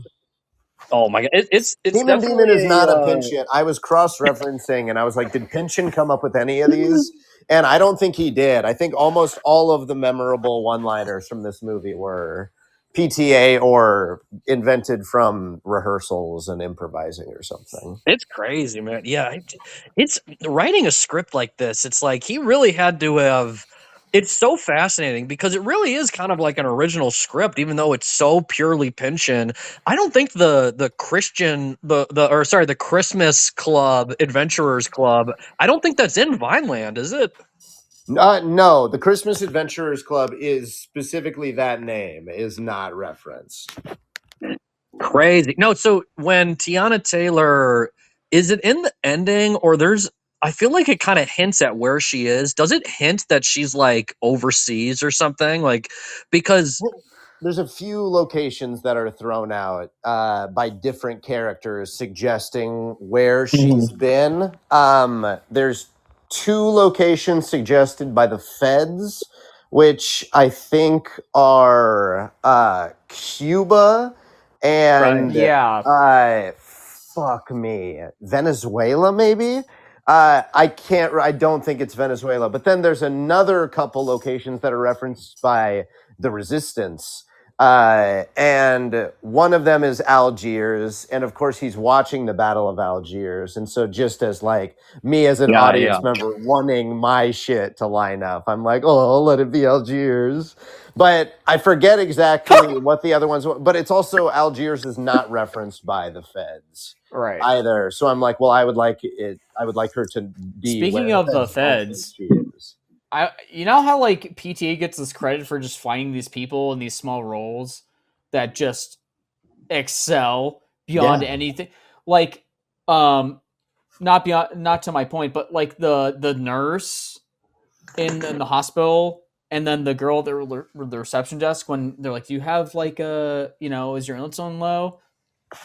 Like those ladies just fucking excel. But like the fucking dude who's interrogating people it might be like the scariest scenes of the movie. The military guy. He's really realistic, which is because so like scary. in terms of the writing, when he's like, well, your sister might not feel so safe, blah blah blah, is Was he a little bit threatening someone about like with like the portion in that moment? Oh, he kind of threatens everyone, right? Yeah, because I feel like that kind of came up because the whole premise of Sean Penn like having this like whole militarized thing going into this area and to find Chase Infiniti was his own personal thing, but it's in the guise of an immigration crackdown. And I think when he says to someone, because was it a Mexican girl that he said that to, or I forget who he said that to, but I felt like there was definitely a vibe in the air of like that's a very, that would probably be a very standard thing for like, especially if you're militarizing deportations. Like, well, I mean, they're showing up to the school, and then it's kind of spectacular, but then you're like, well, I mean, they're showing up to like soccer practice, like today, Wow, wait. Sorry, I found the guy who you're talking about, Austin. The guy who plays Danvers. Yeah. His name is James Raderman, and he's only been in one thing before where he plays a character named Agent James, but that was in 2020, I believe. Jeez. What the hell? No, he's like amazing. I'd assume that. I mean, he seemed like he would be like a military guy. No, like that's also a note I wrote down watching the movie today. Is like, how the fuck does he get all these people that are, I guess, actors? That seamlessly you just completely believe that they're in the military, because you know those people where you're like, I know, I bartend. Some guy comes in the bar. I'm like, hey, are you a cop? And he's like, how'd you know? Like that happens all the time. Just these people that look so authentic in the role. Sure, yeah. That feels the same for all of the military that you see in the movie too. Ben. It's so crazy. And also just talking about the military, I feel like that was maybe more what the studio heads were worried about, is that like the military is made to be the direct villain in the film. Like it is very specifically the US federal government. But she says you will feel the embrace of the federal government is another. Oh God. Oh my God. When they're fucking. No, but not fucking. But yeah, continue, Zach. Sorry. I was just saying, like, if a character from one battle after another, or one of your patrons comes in the bar, Austin, would they accuse you of doing show choir? Would that be how you know they're a cop? No, I told you. Like, have you done show choir, boy? I have probably, and I'm not joking. I'm not joking. 10 to 15 people that are regulars at my bar that if they saw this movie, they're like, dude, that was some fucking liberal bullshit. What do you think about that? Like, I'm not even joking. Maybe like that was fucking like, yeah, I wonder if that's gonna happen, because the thing about the movie is, I feel like if you're just a mature person, like I think the movie, it doesn't.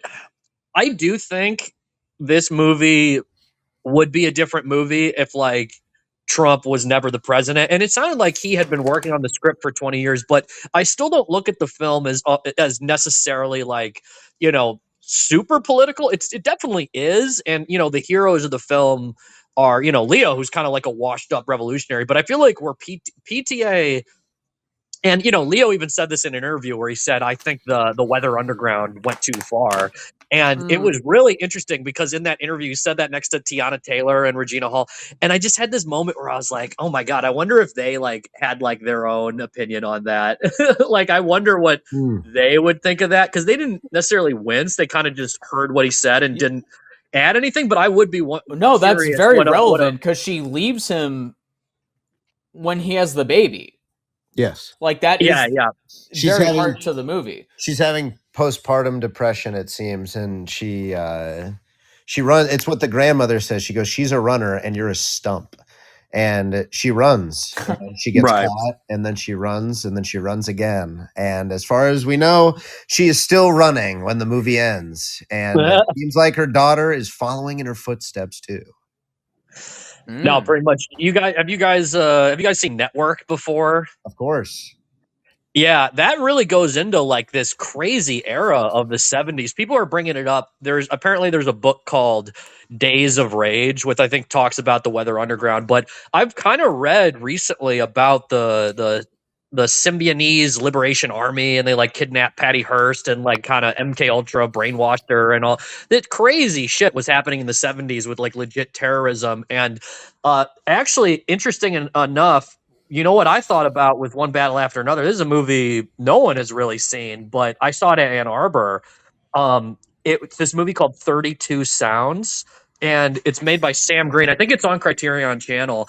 And it's this amazing film that I saw where you put on like a headset and you put on like headphones, and it was very playful about sound. And at the same time, the movie is featuring footage across this director's like career. This Sam Green guy has all this footage from like over 20 years. And some of the footage he got is super interesting.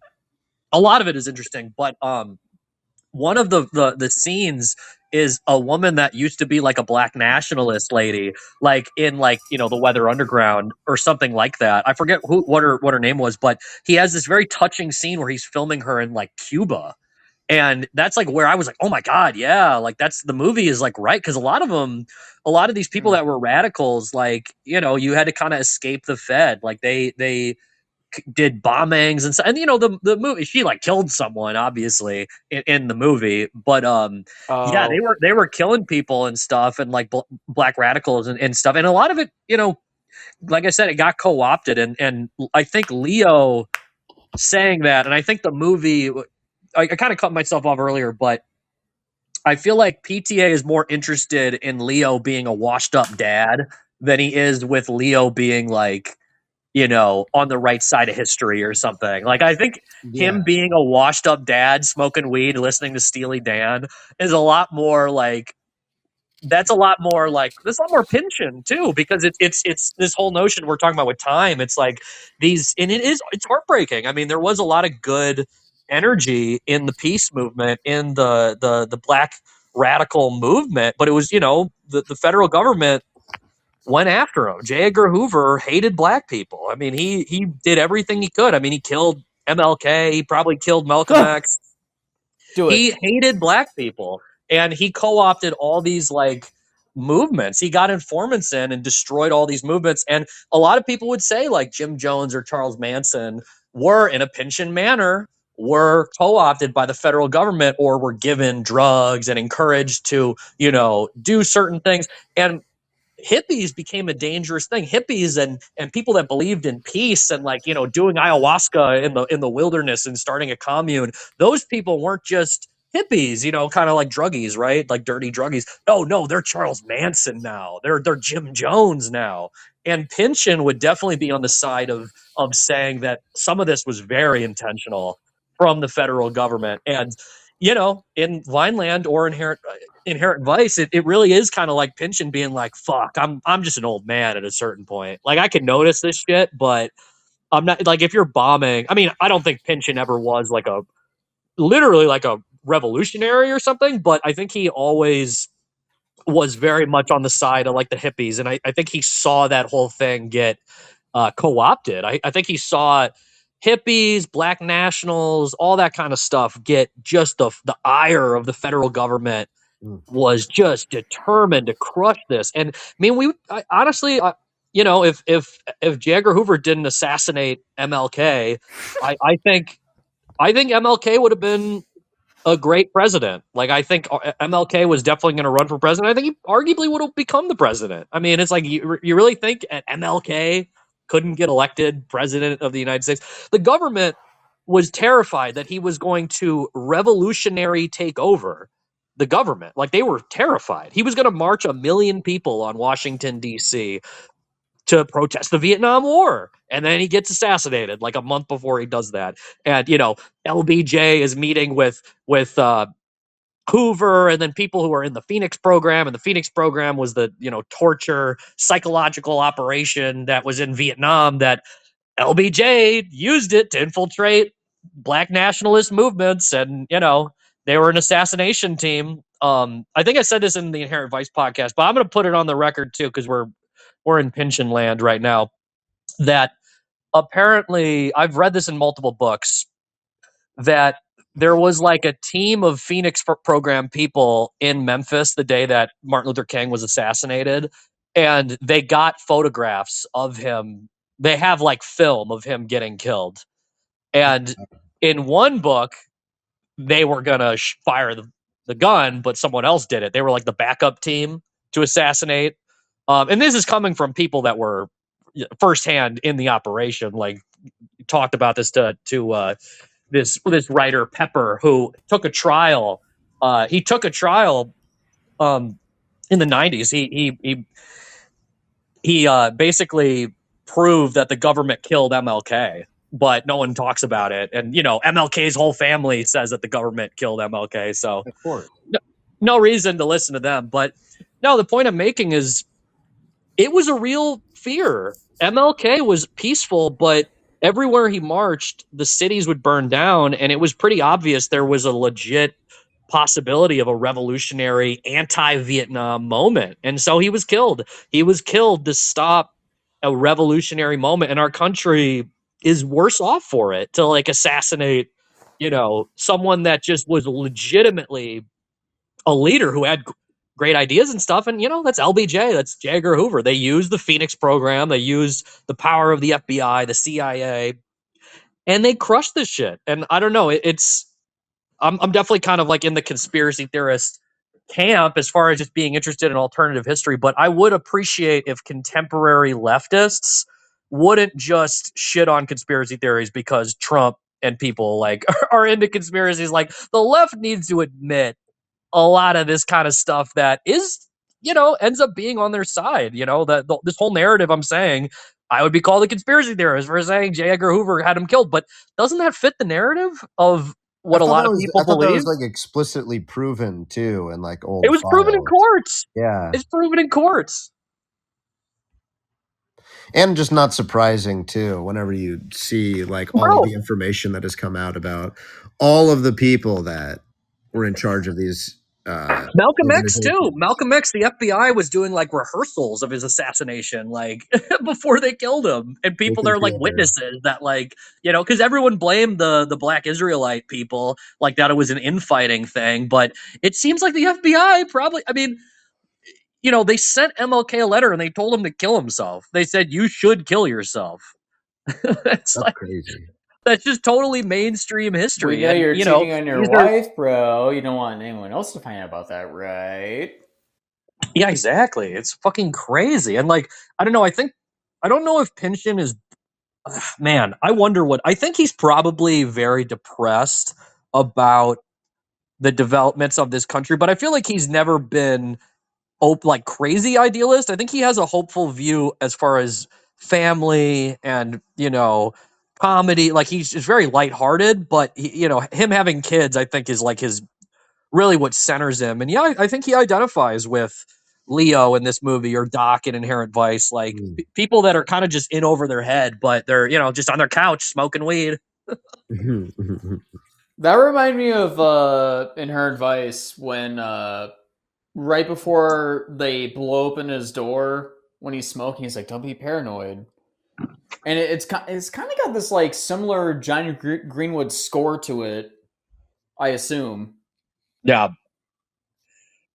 Oh Oh man. God, and What that's else? Sorry, what were you saying?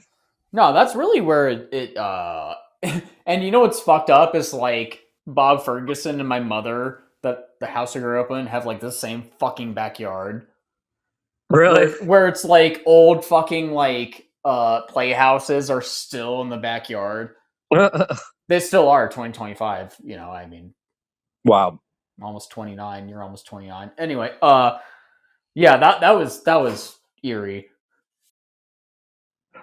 Well, so I have a couple of like questions, a couple of things that going back in the because one moment that I thought was kind of PTA like writing himself out of like a corner. I mean, I don't know if I would say it was like a bad moment, but it would be one moment where I'm like, okay, that's the one moment where I'm like, I would like to see the movie again to really have a better take on it. Was when Chase so basically Sean Penn, because he's part of the Christian Adventurers Club and they're against race mixing, he tries to kill Chase Infiniti. He tries to abduct her and then have her killed. So he tries to pay someone to do it. And at the same time, the Christian Adventurers Club send like a cold-blooded assassin to kill Sean Penn Oh wait, because wait! they had like some. I have to stop you. It's the Christmas Adventurers Oh yeah, Club. sorry, I said Christian. All hail Saint Nick. Because the white in the snow. I would not be surprised if that's another one of his books. And honestly. then there's another Christmas bit in there too, because the reason that he's being even like looked into for the job, Lockjaw, is because a member died, and the member's name is Jim Kringle. Like I remember that. Like Chris Kringle. So they go, Jim Kringle died. So a spot is opened up. God, that's so fucking funny. Dude, that scene with Sean Penn talking to that guy. Sean Penn just has such a funny walk, bro. He was walking around like a big baby. It's so funny. He really does walk around like a bit, and he's like, his chest is so buffed out. So like, no, I've never had sex with a black girl or something. He goes, yeah, he smiles and goes, no. Whenever he's like, have you ever had any interracial relationships? Yeah, no, that whole plot is so unbelievably.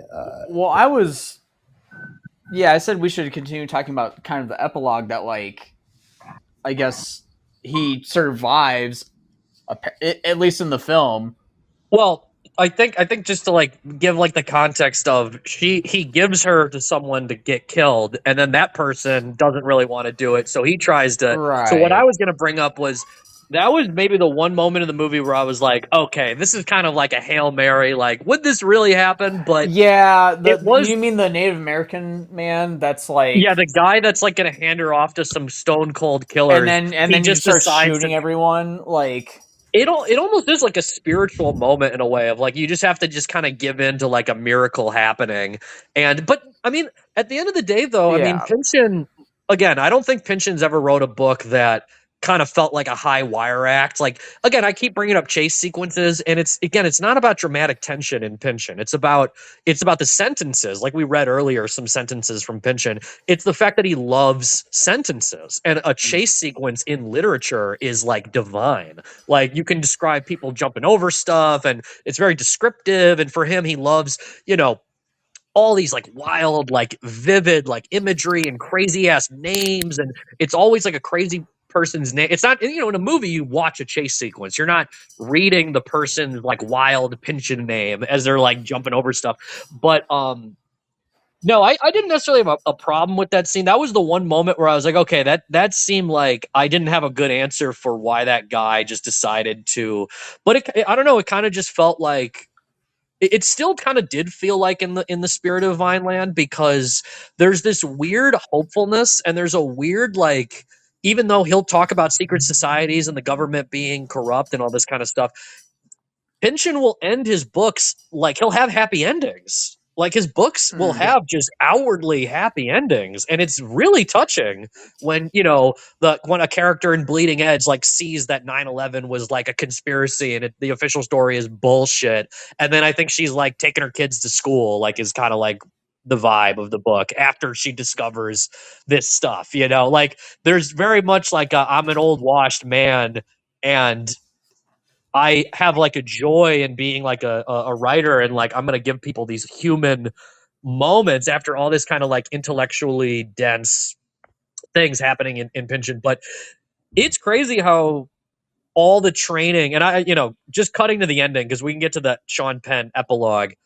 I felt like one of the most powerful moments for me was the fact that Leo can never remember the fucking passwords, and he literally trained his own daughter in these passwords and this whole thing. He's holding up the device that tunes the same music as her in this ending after she's like evaded this guy and like shot this stone cold killer who was going to kill Sean Penn's uh, essentially unpure offspring from the perspective of the Christmas Adventurers Club. And the guy had shot Sean Penn in the face, and you think he's dead.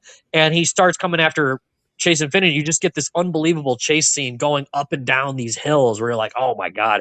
That's like a scene from Pacifiction. Pacifiction has an unbelievable scene on the ocean with all these boats that are doing that from a couple years ago. Best film of the 2020s so far is Pacifiction, by the way. But if you see Pacifiction, you'd agree with me. It's like the same kind of. It's not a chase sequence, but it's like the perspective is like mesmerizing, where you're like, wow. But imagine even directing that scene of her going up and down the hills and like the guy chasing her, and she gets away from him. And like I was saying, is the fact that he can never remember the passwords, and then after she has looked at a machine say that she is Sean Penn's daughter, after she's seen a machine seemingly confirm that their DNA matches or something. Yeah. She is looking at Leo and he's not answering the password. So by that definition, she should shoot him. But this beautiful transcendent moment, even though they're both holding the devices where you can have it's pretty obvious it's him, but she just believes he's her dad. That's like what she believes in that moment, even though she had just been confronted with direct evidence.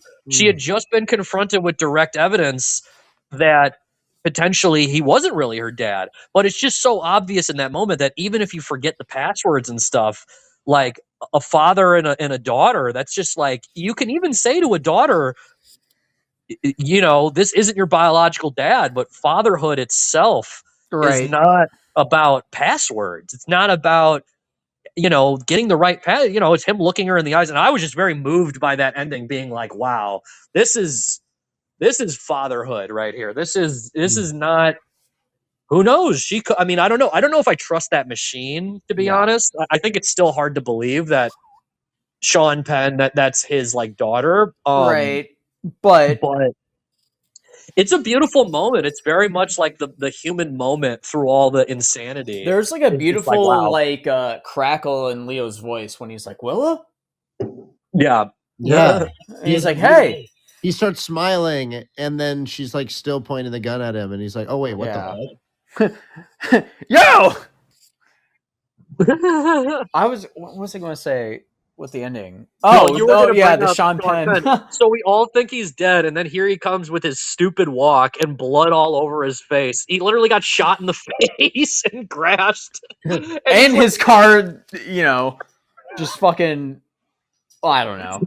That's honestly the moment I'm most looking forward to seeing again, because we were looking at each other in the theater like, did PTA just deliver us another like of the most one-of-one iconic hilarious moments like in the history of film? I mean, there's a lot of moments like that in this movie, but that moment to me was like, that is like, you just know that this movie is cooking, that this movie is like really, because I don't know, it's similar to kind of Eddington when we talked about that movie, Austin. It has a similar thing of like the main character, and again, this is very the fucking bad guy like probably should be dead, but like, yeah, and then there's like, it just gets like this other element of like the secret society that gets involved, but No, it is very Robert Hoover. It's very Robert Hoover, the comical degeneration of lead characters.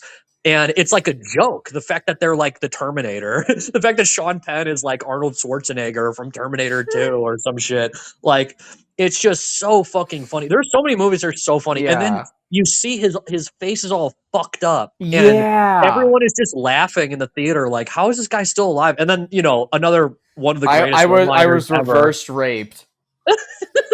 I was reverse raped. She's a semen demon. And then the one guy who I guess also was in There Will Be Blood, the Don't Get Thick With Me Al, that guy. Oh yeah, that's Jim Downey. That's like the famous SNL head writer. Right. He's also the guy in Billy Madison. Oh my God. Doing the game show. He's like amazing. He's also the guy who does the viral bit on the Conan podcast where he says Jeffrey Epstein, the financial. That's so funny. That's I literally saw that. to connect back to the conspiracy realm. Jim Downey is literally Right. like, went viral for an Epstein joke. But yeah, that was so funny. Holy shit! I didn't realize that was the same guy. Holy shit! Yeah, dude, that's Jim Downey, man. He's like a legend. Absolute legend. Such a funny casting choice. And then everybody else that's in the Christmas Adventurers Club are so perfectly cast too. Eyebrowless, or just that evil guy who is like, we want it to be so clean you can eat off of it. Yeah, it's like khakis and like sports shoes. No, they literally just look like the guys that look quote unquote harmless that you just see. Well, they're wasps, right? They're white wasps. Anglo-Saxon Protestants. They're all just wasps. People that run America. Even though I haven't brought up, I was going to bring up the Rothschilds earlier, just to drop that name to get a reaction out of Ben. But no, I mean the wasps. They really, and a lot of these people, like, I think it's the rich in general. But it really is like this like Bohemian Grove thing, right? I mean, have you guys been here? Like, did you look through the fucking Jeffrey Epstein birthday book that got dropped? Oh God, no. I did. There's fucking references all over the place to Eyes Wide Shut. Like, it's like an inside joke that it's almost confirming that Eyes Wide Shut is like real, is like the vibe. Oh my God, holy shit. It's fucking insane.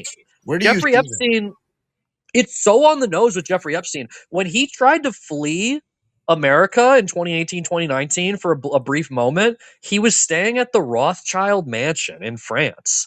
And then Ghislaine Maxwell, same shit. When she was not arrested for like 5 years, she was staying with the Rothschilds. Fucking what's his name? That ghoul, that lawyer, Alan Dershowitz, who's pretty much the devil. He literally, I saw a clip going around online that was like, yeah, I met Jeffrey and Ghislaine at the Rothschild Mansion. It's like, all right, bro, this is doing a lot of harm for the world for you to like just be like trying to defend Jeffrey Epstein, and like clearly, Alan Dershowitz is like dead to rights, like been accused by a bunch of women, and he just calls them whores or whatever disgusting like lizard fucking Alan Dershowitz behavior. He went after, he tried to get, I think he got Norman Finkelstein like fired or something a couple of years ago, right? They did. That's a whole other thing. Like another Jewish guy, against Israel's actions against the Palestinians, and Dershowitz is like just saying the most like insane shit and trying to destroy Norman Finkelstein. It's like, oh my God. And it gets in your face at a certain point where you're like, okay, obviously this is not the issue of, people that are Jewish. This is the issue of the power elites. And, the evangelicals love Israel. I mean, all the people that are in the Christmas Adventurers Club probably would like Netanyahu, A big stat that I feel like I didn't know before, like this shit just really has been hitting the fan since October 7th, is that one of the biggest like money backers of settlement in the West Bank is like Christians. It is like people that believe that the only way that Christ can return to earth is if Jews run all of Israel. So there is like a big like amount of like money that I think the biggest amount that goes into the West Bank is from people that are literally just trying to get it reclaimed for the Jews for their own Yep. Christian For the satisfaction. But rapture. They that's want to destroy the Al Aqsa Mosque, which, by the way, Osama bin Laden's father refurbished the Al Aqsa Mosque before Israel ended up taking control of it in one of their wars. But yeah, they want to destroy the Al Aqsa Mosque and build the third temple or some shit, right? And then sacrifice the red heifers to create the rapture. Quick question for the group. Do we think that Mike Johnson, the Speaker of the House, is in the Christmas Adventurers Club? Because he kind of seems like he's the he leader is of. like the poster boy for them of just like harmless looking Patagonia fleece and New Balance wearing like constant. Oh, Another funny thing that's also that distinguishes Lockjaw is that he's just like such a Boy Scout and he like never even wears a full suit even amongst all these people. He's always just like wearing khakis and like a sports coat, almost like I don't. It just gives me like Boy Scout. Like it's like he is just like a big boy, or like a baby. He's like Yeah, bringing it back to aforementioned Judge Holden. It was described as an enormous baby. He's just like a bro. That's honestly. throbbing baby with, and they all have he specifically. But also the main dude, the old guy in the club, they have this like little shave side floppy Hitler haircut that very memorably Dude, his haircut is wild. he combs his Hitler hair with the thing that he shoves in his mouth. He shoves his comb in his mouth and salivas it and then runs it through his little Hitler hair. I don't know what he was trying to And do. then he's like trying to give her flowers or some shit, like at one point. Yeah, But he gets his battering ram from his car because that's his love language is battering ram through the door. Yeah, holy he's shit, doing so much insane performance shit, and the amount of shit that's happening on his face at any given moment, like whatever he's spasm. gotta win the Oscar. I mean, he's no like one barely can touch. crying when it's like the slow mo after he leaves the initiation process. Dude, that's one of the greatest performances I've ever seen. That's a better performance than he gave. I liked Milk. I liked his performance he gave in Milk. I love Mystic River. Yeah, Mystic River is the shit. If you haven't seen it in a minute or you haven't seen it, anyone's listening to the podcast or anyone who's on the podcast, that's a masterpiece. That's one of Clint Eastwood's best films, in my opinion. And Sean Penn, um, oh my God, he's just so haunting in that movie. He's over the top, but it's like certain actors, like going back to what I was saying earlier of actor versus non-actor, and a lot of our conversation is us talking about PTA giving people opportunities, and just he's arguably the greatest at casting, like in the history of the world. Like PTA is just a total genius at cast, and obviously he's a genius at writing. He's a genius at directing. The cinematography is genius, but he knows who to pick. And when you see someone like Sean fucking Penn working with PTA, you're like, okay, what we say, like in basketball, he's in his bag, right? Like someone Tiana has a Taylor. lot. Yeah, someone has a lot more capacity to do things like it. You really I see acting at its most technical when you get Sean Penn working with PTA, because PTA pushes that level in Sean Penn that is just like, oh my God, this is one of the most talented performers I've ever seen. And like, he needs this role. He needs He PTA needs as the a And like material. director. and like He Sean Penn is needs the just material. he's Yeah. just like, I don't want to say pretentious, but he's just self like serious enough to be like appreciative of Paul Thomas Anderson. Yeah. Oh well, yeah, and especially like because he taps into so many different parts of Sean Penn's like persona in this role.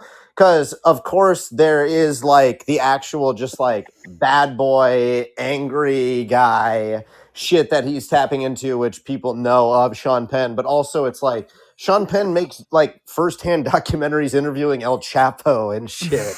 Like he has like been extremely vocal with all of his beliefs throughout his career and is like an outspoken, like almost like militant in some capacity leftist.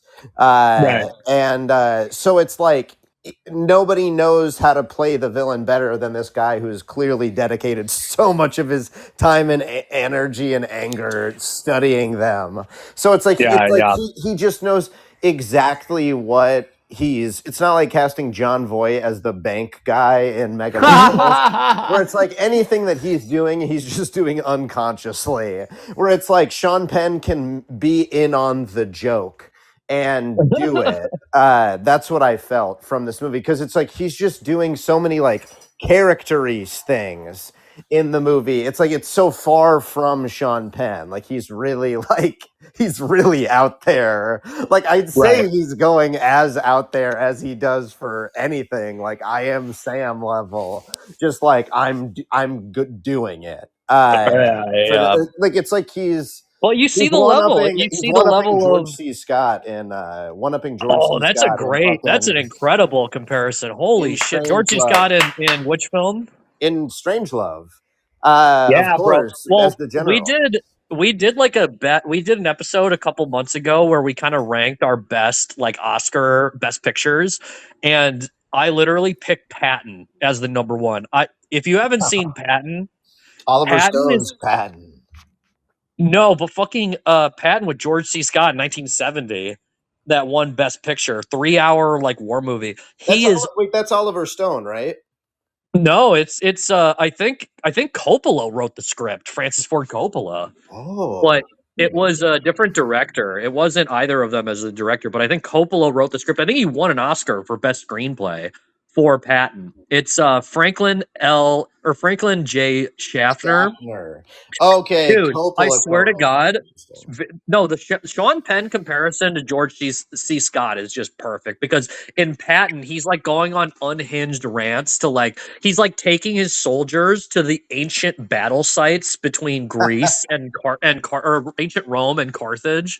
And he's like, yeah, I was here 2,000 years ago. And he's looking this guy in the eyes being like, yeah, I was reincarnated. I was here. And like he literally, awesome. And then he literally said in real life, we should have, the second World War II ended, we should have teamed up with the Nazis and gone to war against the Soviets. He hated the Soviets. And then he got killed. He mysteriously died, like when the war was over, getting hit by a Jeep. Some people think he was assassinated, but he literally it's just such a lyrical, such a poetic, like literary figure, Patton. And he's a right-wing lunatic. I think literature in particular has just an incredibly rich history of radicals, like, you know, the superfluous man out of Russia. It's kind of the angry man, the underground man, like with Dostoevsky. It's like the disaffected young radical who is kind of right wing, has this crazy history in literature. And I feel like Patton, it just is like, I don't know if it's based on a book or what, but it just captures this like spirit of like, you know, because then he's screaming at Rommel at one point. He's going to war against the Nazi, like notorious, really successful General Rommel in North Africa. And he's literally in a tank battle, and Patton goes, "Rommel, I've read your book." He screams oh my God. that he's literally reading his opponent's book to do like to study, like he's like a scholar of war, and he's like talking about war like he's like a fucking novelist. Jesus it's insane. It's like, insane. That's like what Sean Penn should do, you know? And I feel like the Judge Holden comparison also is undeniable. I mean, the blood all over his face in the end, that's like some Cormac like imagery. Certainly, and the going through the desert for sure. Yeah, the desert is vintage Cormac. And of course, like, oh wow, what an incredible location. Those beautiful cliffs. I forget what those cliffs are called, but that's somewhere right by the Mexico border in California, where you see him hand off Willa to the tracker. Do you know what I'm talking about? Yeah. No, it's the The locations are The crazy. Anza Borrego Desert State Park. Yeah. Yeah, that's like close down to Tijuana. Very, very interesting. Beautiful locations in this movie. Like you said, I need to watch Pacifiction to see the ocean version Dude, of that I cartoon. swear to God, Pacifiction is like, and guess who did the cinematography for Lav Diaz's new movie, Magellan? Who? The cinematographer of Pacifiction, Albert Serra's greatest collaborator, Artur Tort. Oh, wow. Unbelievable. I mean, you will watch Pacifiction and Austin will watch it. That's an episode we will do on this podcast. I still need to I have the Blu-ray, but best film of the I 2020s. still need to like send a pipe bomb to the address and be like, you have to watch it. Dude. Well, when you come to town, I'm going to like force you and your Yeah. your wife or your fiance.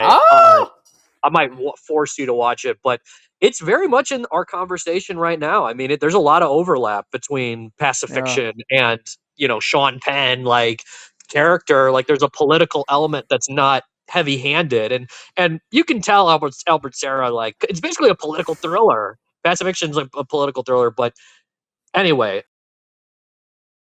I mean, there's so much. There's a few things that are still ambiguous to me, like did Perfidia like actually kind of sexually enjoy Sean Penn? Oh yeah, I think I think she was definitely. I think that they appreciate the same. I think that unfortunately, there's a part of Perfidia that Bob could not reach that he could, and not that she actually. Great point. I mean, and she's playing with him the whole time. She's totally in control of him for like all of the up until she isn't, and then she bails. And that's whenever she vanishes from the story because she refuses to do that. So it's not like she like chose him or something like that. It seems like she did it just so she could continue to do her revolutionary stuff, because that was the ultimatum that that was the price that I assume at the very least she felt she had to pay to continue to keep the revolution on. But it's so funny that you're literally in bed with the federal government to keep your terror. But that's the thing. It's like he's so clearly attracted to it because America is the main thing there. America Just is like a country power. of America is a country of bloodthirsty revolution. Okay, we got cut off for a split second. What were you saying, Austin? It does seem kind of cathartic that Sean Penn somehow survives and gets fake initiated and dies with like this approval that he's like finally made it into this like white secrecy club, but like still dies with like a fucking shading grin on his face, Some Bohemian Grove type shit, and then they just poison him through the vents and throw him. But it's weird because it's like it's LA and like it's this beautiful building. You can see like the highways and the cars in the background of the building. I think that it was more close to the. I mean, it could have been LA. I don't know how long they were carting him to and from, but I know that his station was at the border. Okay. So I felt like it was almost them overlooking the border. But I could be wrong. That it could have been distant. But yeah, it almost kind of reminded me of like the Cormac place that he spent a lot of time in his later life, the Santa Fe Institute, which is supposedly like a meeting of, but that's more like actual scientific types and not just eugenicists. We could probably. You say eugenicists. Well, we got to bring up Bill Gates. As far as the people that run the world that have allegedly potentially secret views about their their race. I don't know. Maybe he does. Maybe he doesn't. I don't know. I'm just putting it out there. I mean, just putting it out there. That's one of the lizards that maybe was in the Christmas Adventurers Club as well. Jesus. All hail Satan, or it's so it's so close to It always Satan. sounds like they're about to say like "Hail Satan." It does, but then they say Saint Nick, which is the All hail funniest Saint Nick. Nick. Yeah. I don't And know, even man. saying Hail Santa is like a panagram of Hail Satan. It's so funny the way PTA does. Do you think Epstein and Ghislaine killed Stanley Kubrick? Dude. I don't know. I you know what I'm gonna say? No, because I don't want to die in the next fucking 4 days when this podcast comes out. I never heard like some of the rumors, but they're heating up. I mean, Tarantino's collaborator, they went on Joe Rogan, and I think Roger Avery. Yes. He was like, yeah, no, Kubrick. Eyes Wide Shut was totally different. Like, it had a different ending, and there was voiceover. And at the end of Eyes Wide Shut, apparently there was a script that Roger Avery said he like read, where it said that in the end of Eyes Wide Shut, Nicole Kidman and Tom Cruise give their kid up to the cult. They like give the kid. Well, you kind of see, because they do just kind of send them off, and there are like conspiracy theories because there's like always a couple old guys following them, and he's saying that like her being like, "Hey, daddy and I need to go speak," is her literally like patting the shoulder to be, but that it seems like a bit is being invented. They use it because it's the same actors at the party at the beginning. Yes, yeah, they've been. I think there is evidence of those guys in the background of a lot of clips. I believe. But, I haven't really done that. No, I don't. It's still weird. I mean, I don't. Even if I don't know if I buy like the crazy conspiracies with Kubrick. I mean, I think the moon landing thing is, to me, I've never seen evidence, and I'm interested in it. I feel like the moon is just like the most bizarre like thing, and I'm interested in just batshit because when the astronauts came back after they had visited them. Actually, it wasn't right when they came back. It was I think Buzz Aldrin was like given like a speech, or maybe it was someone else. Maybe it wasn't Buzz. It was who was the other one? I'm like fucking forgetting. Neil Armstrong? Yeah, I think it was Neil Armstrong. He gave a speech like Ohio. He gave a speech like 20 or 30 years after the moon landing, and he said, one day young people will have to remove truth's protective layer. They will go to space, like they will learn something about what we did, and you'll have to remove the protective layer of truth.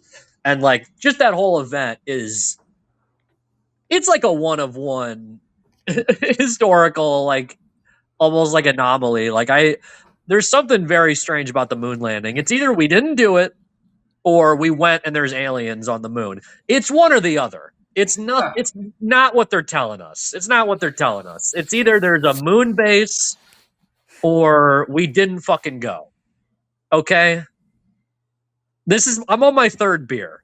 Let's just let me randomly talk about the moon for a split second. But I haven't seen any evidence that Kubrick shot the footage, is what I'm saying. I think that's a bullshit rumor that he shot the footage. It's a little too cliche. I worked as a COVID production assistant on a TV show spin-off of American Horror Story called American Horror Stories, plural. Right. And in one of the or maybe this was for season 10 of Horror Story, I forget, but they literally shot a whole thing of Kubrick faking the moon landing, and we had an actor playing the trick, and it was just so goofy.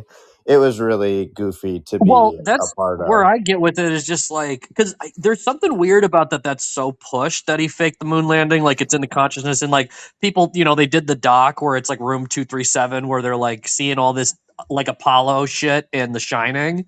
And something weird is going on because Kubrick, I mean, he literally got visited by the government when he was making Doctor Strangelove because he was so on the money with all their procedures for how they like did like a nuclear exchange and like, like the secret book and like, here's we give you like a Bible, we give you like a certain amount of money, like in all these different, like he just knew so much specific shit about the US nuclear program. So he had that insight on every topic. He just was super well researched. And I don't know. I mean, the footage from the moon landing, like, it's bizarre. There's a lot of things that look fake about it, in my opinion. I can't even imagine like infinite like aspects of like how do you shoot footage on the moon and bring it back through the Van Halen radiation belt or some shit, and it's just like film is just gonna like be perfectly preserved. And there's all this weird shit where like some people say they saw stars on the moon and some people say they didn't see anything, and like it's very bizarre that there's like a huge discrepancy.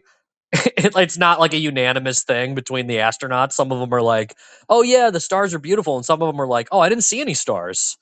And it's like very confusing where you're like, wait, what is the moon exactly? Like what was it like? And their ship was just like made out, it was just basically like a ball of duct tape. It was just duct tape and cardboard, like gets through this radiation belt. It's like, I don't know. And the footage is just like the footage just looks fake to me. I don't know. Maybe I'm just totally out of pocket, but I think Kubrick would have done a better job than the footage that exists. That's a very funny conspiracy take to be like, no, there's no way that Kubrick faked the moon landing because it wouldn't have looked that shitty. That's where we get 3 beers in, 2 hours into our one battle after another episode. Ben released the Hounds of Hell, bringing up show choir. That ended us here.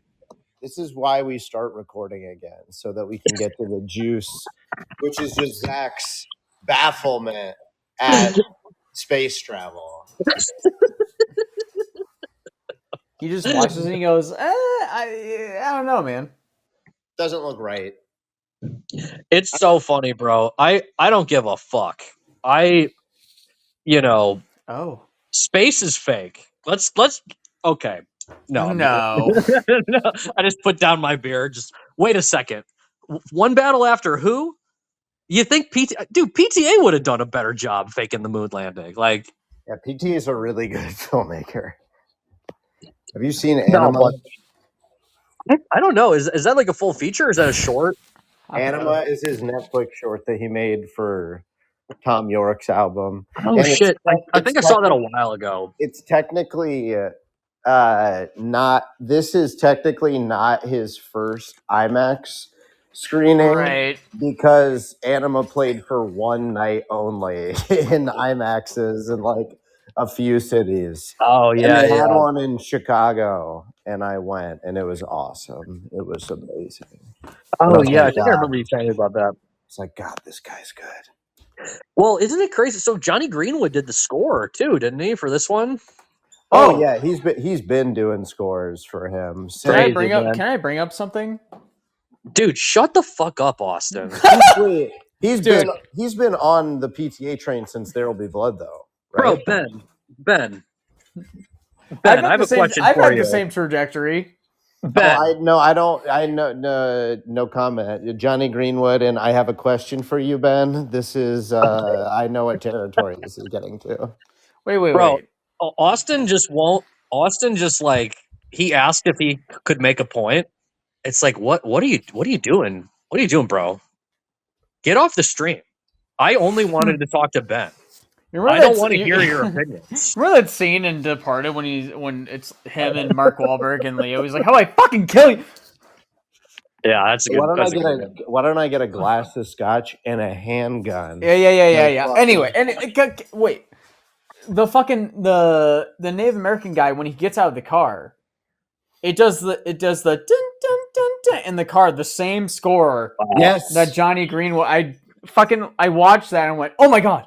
Yeah. Oh, I feel important. I have to make a note.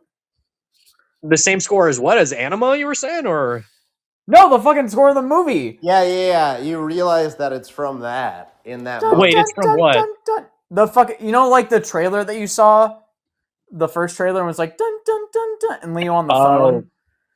That's the same thing that guy's car does. That Chase Infiniti eventually like gets in the car and drives for the chase Oh my sequence, God. but it's Damn, that's such an interesting it's the point. same beat, and I wonder. I don't know. Not No, but I heard that I'm too. excited to look back at that when I see it again. That's super interesting. That probably is right, honestly, that there's like a level of, because I think when he started working with Johnny Greenwood on There'll Be Blood, they had a very kind of a regular relationship on composing the music. I think I kind of don't remember the specifics.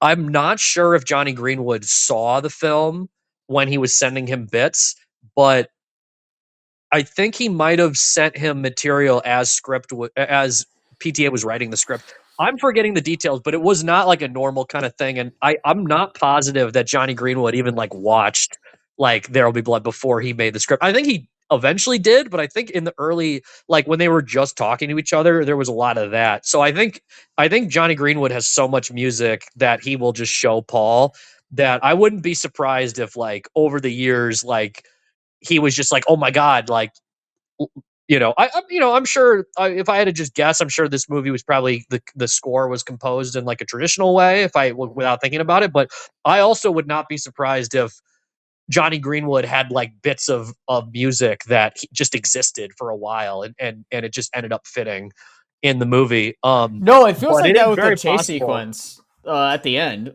The fucking Yeah, because it's kind of it's a more subtle Johnny Greenwood score of his PTA work. I feel like it's a lot more understated just because the movie is so gripping that you almost yeah. forget about the score, And and the score is Inherent just so Vice did seem a little bit spectacular. And understated too.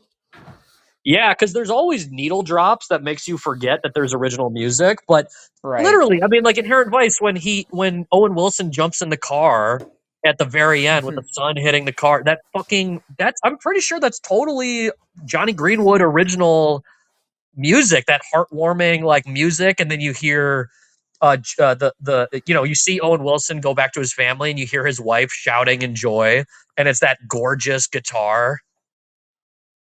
Right. Dun dun dun dun dun dun. Dun. I can't even do. Oh my God! If I play it on the podcast, I'm not even going to play it. But you guys remember what it's the iconic ending to you're one dangerous hombre. No, that's And he's like, Amethyst. Oh my God! They Amethyst. literally said the same line. I forgot about that. It's Amethyst, Zachy. It's the name of the song is the name of Owen Wilson and Jenna Malone's daughter. yeah, That what plays whenever they reunite. That's like the most beautiful piece of music I've ever heard in my life. I go back to that so much. dude, I think it's literally, the best. literally. And then of course, because they started working together on There'll Be Blood, and there's the whole bullshit about he didn't get nominated for Best Composer because he used music from his Body Song documentary score for the well fuck off. explosion. The dun dun dun dun dun dun dun dun dun dun dun, that whole thingy. Oh my thing that God! as it's going to explode. That is from Body Song, which is like a crazy Wow. experimental documentary about how like shit works in the body, but he did this like crazy score to it. And I think I've read that PTA gets Johnny involved from like a writing process. Like when the script is about finalized, he'll ask Johnny Yeah. for ideas or whatever, and then Johnny will eventually send over music. But Paul has been known to have music influence him while he's on set shooting, because for Punch Drunk Love, he would have John Bryan send him because John Bryan and him, whenever they were coming up with the score for Punch Drunk Love, Paul was like, I kind of have it in my head, like, and he would like do these vocalizations because describe the score to Punch Drunk Love. It's literally like me doing Bro, was he Body just Song, but it's doing like a line? like it's literally just a bunch of like noises, kind of. And so Dude, PK Coke would kind Paul. of do. That was the era of Coke Paul. Oh, when he made Well, his greatest- doesn't John Bryan have a credit in this movie? Maybe. Ooh, another thing that I thought Like, of. I thought on IMDb, the- I saw the credits that he has a credit. the guy who plays Billy Goat, the like Q of the French 75, the guy with all Right. the gadgets or whatever. Uh, He is a Yale professor of literature and philosophy, and he Oh also my God. he also he was a composer. He did the score for Heaven Knows What, the Safdie Brothers movie. oh, dude, no way. I Yeah. remember that score being incredible too. Yeah. So Holy shit. Whoa. that's a guy. So that's a fucking guy. Wait, what? Uh, Who was this guy in One Battle After Another? He plays Billy Goat, the guy who is like the one who gives him the handbook and gives him the musical gadgets. And he's Wow. ultimately And then he gets he gets arrested by That's the crazy. fucking the And Native American guy. you've seen Heaven Knows What? Yes. I remember seeing that years ago before they like really popped off, and that's like almost like, yeah, that was an incredible movie. Casting a heroin addict to play herself, like it's just like, oh my god. I remember the score being insane and it being really disturbing to watch, but I remember the score just being such a perfect like through line. No, that's crazy because it's so funny that Leo turned down Boogie Nights to be in Titanic. Yeah. He went and starred in a Titanic instead of Boogie Nights, and here we get him in One Battle After Another, like 20 something years later. And it's fascinating that in terms of casting, you guys bringing this specific aspect of the casting up, that PTA almost worked with Leo in the 90s, but he had Leo's dad have a role, have a cameo in Licorice Yeah. Pizza. Of the gross hippie guy selling waterbeds is Leo's Almost like dad. he wanted to ramp it up, That's funny as fuck. I love And that so scene. he has this, that's like a weird casting thing. And Leo even said it in interviews. He was like, oh yeah, so how long have you been talking to Paul about making a movie? He's like, oh, well, he cast my dad, so I kind of had this connection to him. It's like, that's the most backdoor way to like being like friendly with one of the biggest movie stars in the history of the world, that you're just like, oh yeah, I'll just cast his hippie gremlin dad. Well, I feel like there are quotes saying that it's true. It's true. There's quotes of saying that it's like they tried to work together, but it never panned out. But also, PTA has been out saying that he has been writing this for like 20 odd years. It's a So lot. Yeah, it's wild. maybe he has been thinking of Leo for this role that whole time, and he's just kind of had this one in the back burner because let's be Yeah. real, a huge part of why Leo is because of Titanic. And now with the exposure that really I feel like got leapfrogged off of Titanic, is able to get this insane movie greenlit for so much money. Like this Honestly, is an and insane I don't script know, for so I much don't want to money to be poured jinx into. I don't want to jinx anything, but I heard the early projections was it was a solid opening weekend, I think, and I think this movie is going to very much be word of mouth and critical response. And I don't know, it seems like everyone loves it. Seems pretty unanimous that this is the best American film like of the year. I did love of like English language movies this year. I fucking love The Shrouds, the new Cronenberg. Me and Austin did an episode on that. That I would love to rewatch that movie. I just But ordered the new A History of Violence Criterion. I have that wow. insane looking cover. But I haven't seen The Shrouds. I need to check that out. Dude, it's unbelievable. We're gonna we have a lot of podcast episodes that are just obvious that we're gonna have to do. We will do a best movies of 2025 list episode. And it's just the fun thing about having a podcast. I mean, it's unfortunate we didn't have it last year because like we could have easily done like a Megalopolis episode, but Well, we can do a mega doc episode. we could always do a Megalopolis episode. But um, oh my god, I was gonna bring up when you were bringing up Cormac. I was like, we should do a fucking The Counselor episode. That movie was amazing. I hated it when I saw it in the theater when it came out, or I saw it on DVD or something. And just seeing it again in recent years, it's like pure Cormac. It's like Wow. incredible. The Counselor, and Ridley Scott, I think, is just kind of a bad director. He's Yeah. extremely up and down. Like, he can do good work, but then he can just be wildly off base. And you see The Counselor, and you're like, okay, does Michael Fassbender need to have snot projectiling out of his face in this scene? Like, is that really in the spirit of Cormac, you know? To have, I mean, Cormac is pretty understated, and like to have Michael Fassbender like slobbering all over the place, it's like, is this really good direction here? But no, I mean, as we're kind of talking about with PTA, like, it's, I don't know. I mean, I'm pretty radical with PTA. I know it's you know, I do dread talking about PTA, and I'm glad I get to do this podcast with you guys.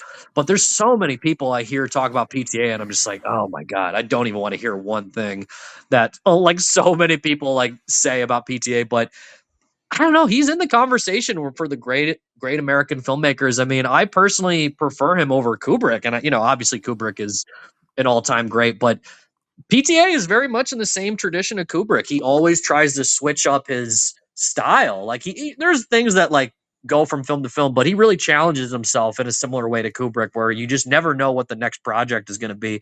But I don't know. Put a gun to my head, he kind of seems like the greatest American filmmaker of all time. And Yeah, it's a bold he's good. statement, but No, I he's damn brilliant. near am that radical with it. I mean, you don't adapt Pynchon twice and it's easy. It's like, that's so preposterous to adapt the king of postmodern literature. It's like almost a moment that it really does feel like historical, you know, that it's really making something very mainstream that was in our consciousness. I mean, Gravity's Rainbow, The Language of Pynchon. I mean, he's into conspiracy theory like in the 70s and the 60s. Like, no, I mean, that you're like a crazy person if you like utter any of this. And like, I feel like COVID just obliterated everyone's mind, and now everyone's down to just talk about it. Like, I feel like conspiracy theories just became way more popular because everyone was just inside on the internet just reading crazy ass shit, you know. And Pynchon is just validated. I feel like Pynchon is more relevant than ever. I mean, he literally in Gravity's Rainbow brings up Alan Dulles running a spy network out of Switzerland. How many fucking people in the 60s and 70s knew who Alan Dulles was? Like, that's just not like, people knew him like in a mainstream kind of way, but the way Pynchon talks about him being like, this guy was like one of the architects of the post World War II world, and you know, he had all this influence in Switzerland and in the European theater, all the Operation Paperclip stuff, right? Smuggling out all these Nazis, which that's what a lot of people cite with some of this moon landing shit, is the fact that like Werner von Braun and all these people that were like Nazis like helped us go to the moon. So it's like this idea of like, okay, that's like the ultimate psyop or something. Like, I think Werner von Braun said that the US government will fake an alien invasion. That's something I've heard people say. I don't know if that's true, but it's all this Nazi shit where we did we did we used the intelligence that they gathered, and there's weird examples of this. I mean, they were doing Pavlovian conditioning, MK Ultra type experiments on people, Jews, on a lot of cases, and they were experimenting on prisoners of war with like drugs and stuff. And the United States government, we took all their scientists, but we definitely looked at like how they were like collecting intelligence and stuff, and it's kind of eerie. And like, you know, Pynchon, he's the ultimate guy where he goes, hey, the same people funding the US in World War II, the same people making money on tanks and all this kind of stuff, they made money off the Nazis too. You know, they also made money from both sides. That was an idea that Pynchon put into my brain when I read Gravity's Rainbow, is that the same money people made money from the Allies and the Axis. That was like something that is kind of talked about in Gravity's Rainbow. And he just knew about all this shit. He knew about all this shit. And it gets to the point where now we're in 2025 and a movie that could win Best Picture has to do with a secret society. Like, and like radical revolutionaries like that it's finally mainstream to like, you know, connected into the movie, someone bringing up the mainstream. But it really is mainstream conspiracy theories. But the notion that there are evil doers making secret pacts, handshake deals on weird, like, like racial supremacist type shit. Like, the wasps at Bohemian Grove, like, I don't know. It kind of seems like that worldview. You read the Epstein birthday book. It's like, okay, so we're all going to pretend like they're not, actually like sacrificing people to Moloch, the owl god. Jesus. Like, I don't know. Seems like Pynchon was talking about this in the 70s. He seems like Pynchon is bringing up Masons and bringing up secret societies. I don't know, 50 years ago. Seems like he was bringing this up before everybody. Yeah, listen, Zach, I've got to go. Hell yeah. Well, God bless. I feel like we've touched on everything. We have We've touched recorded on more. We've touched on more than most human brains can contend with for certainly more than 2 hours. Yeah, you got to Alan Dulles. I mean, what do you want? This Alan Dulles has been brought up every time I've talked to Zach, on or off the record. Half of the episodes of this podcast. Listen, Anyway. Pynchon's the GOAT. PTA's the GOAT. I can't believe this movie is here, and I love it so much, and I love talking about it with you guys. Yep, we did it. Well, God bless. I don't have anything else to say. Have a nice evening. God is real. Hey, man. Yep. Wait a second. Which God? No, we're not going to get into a whole thing right now. Anyway, Saint Nick. Good night, everyone. Good night and good luck. Thank you, guys. Thank you. Yes. Bye.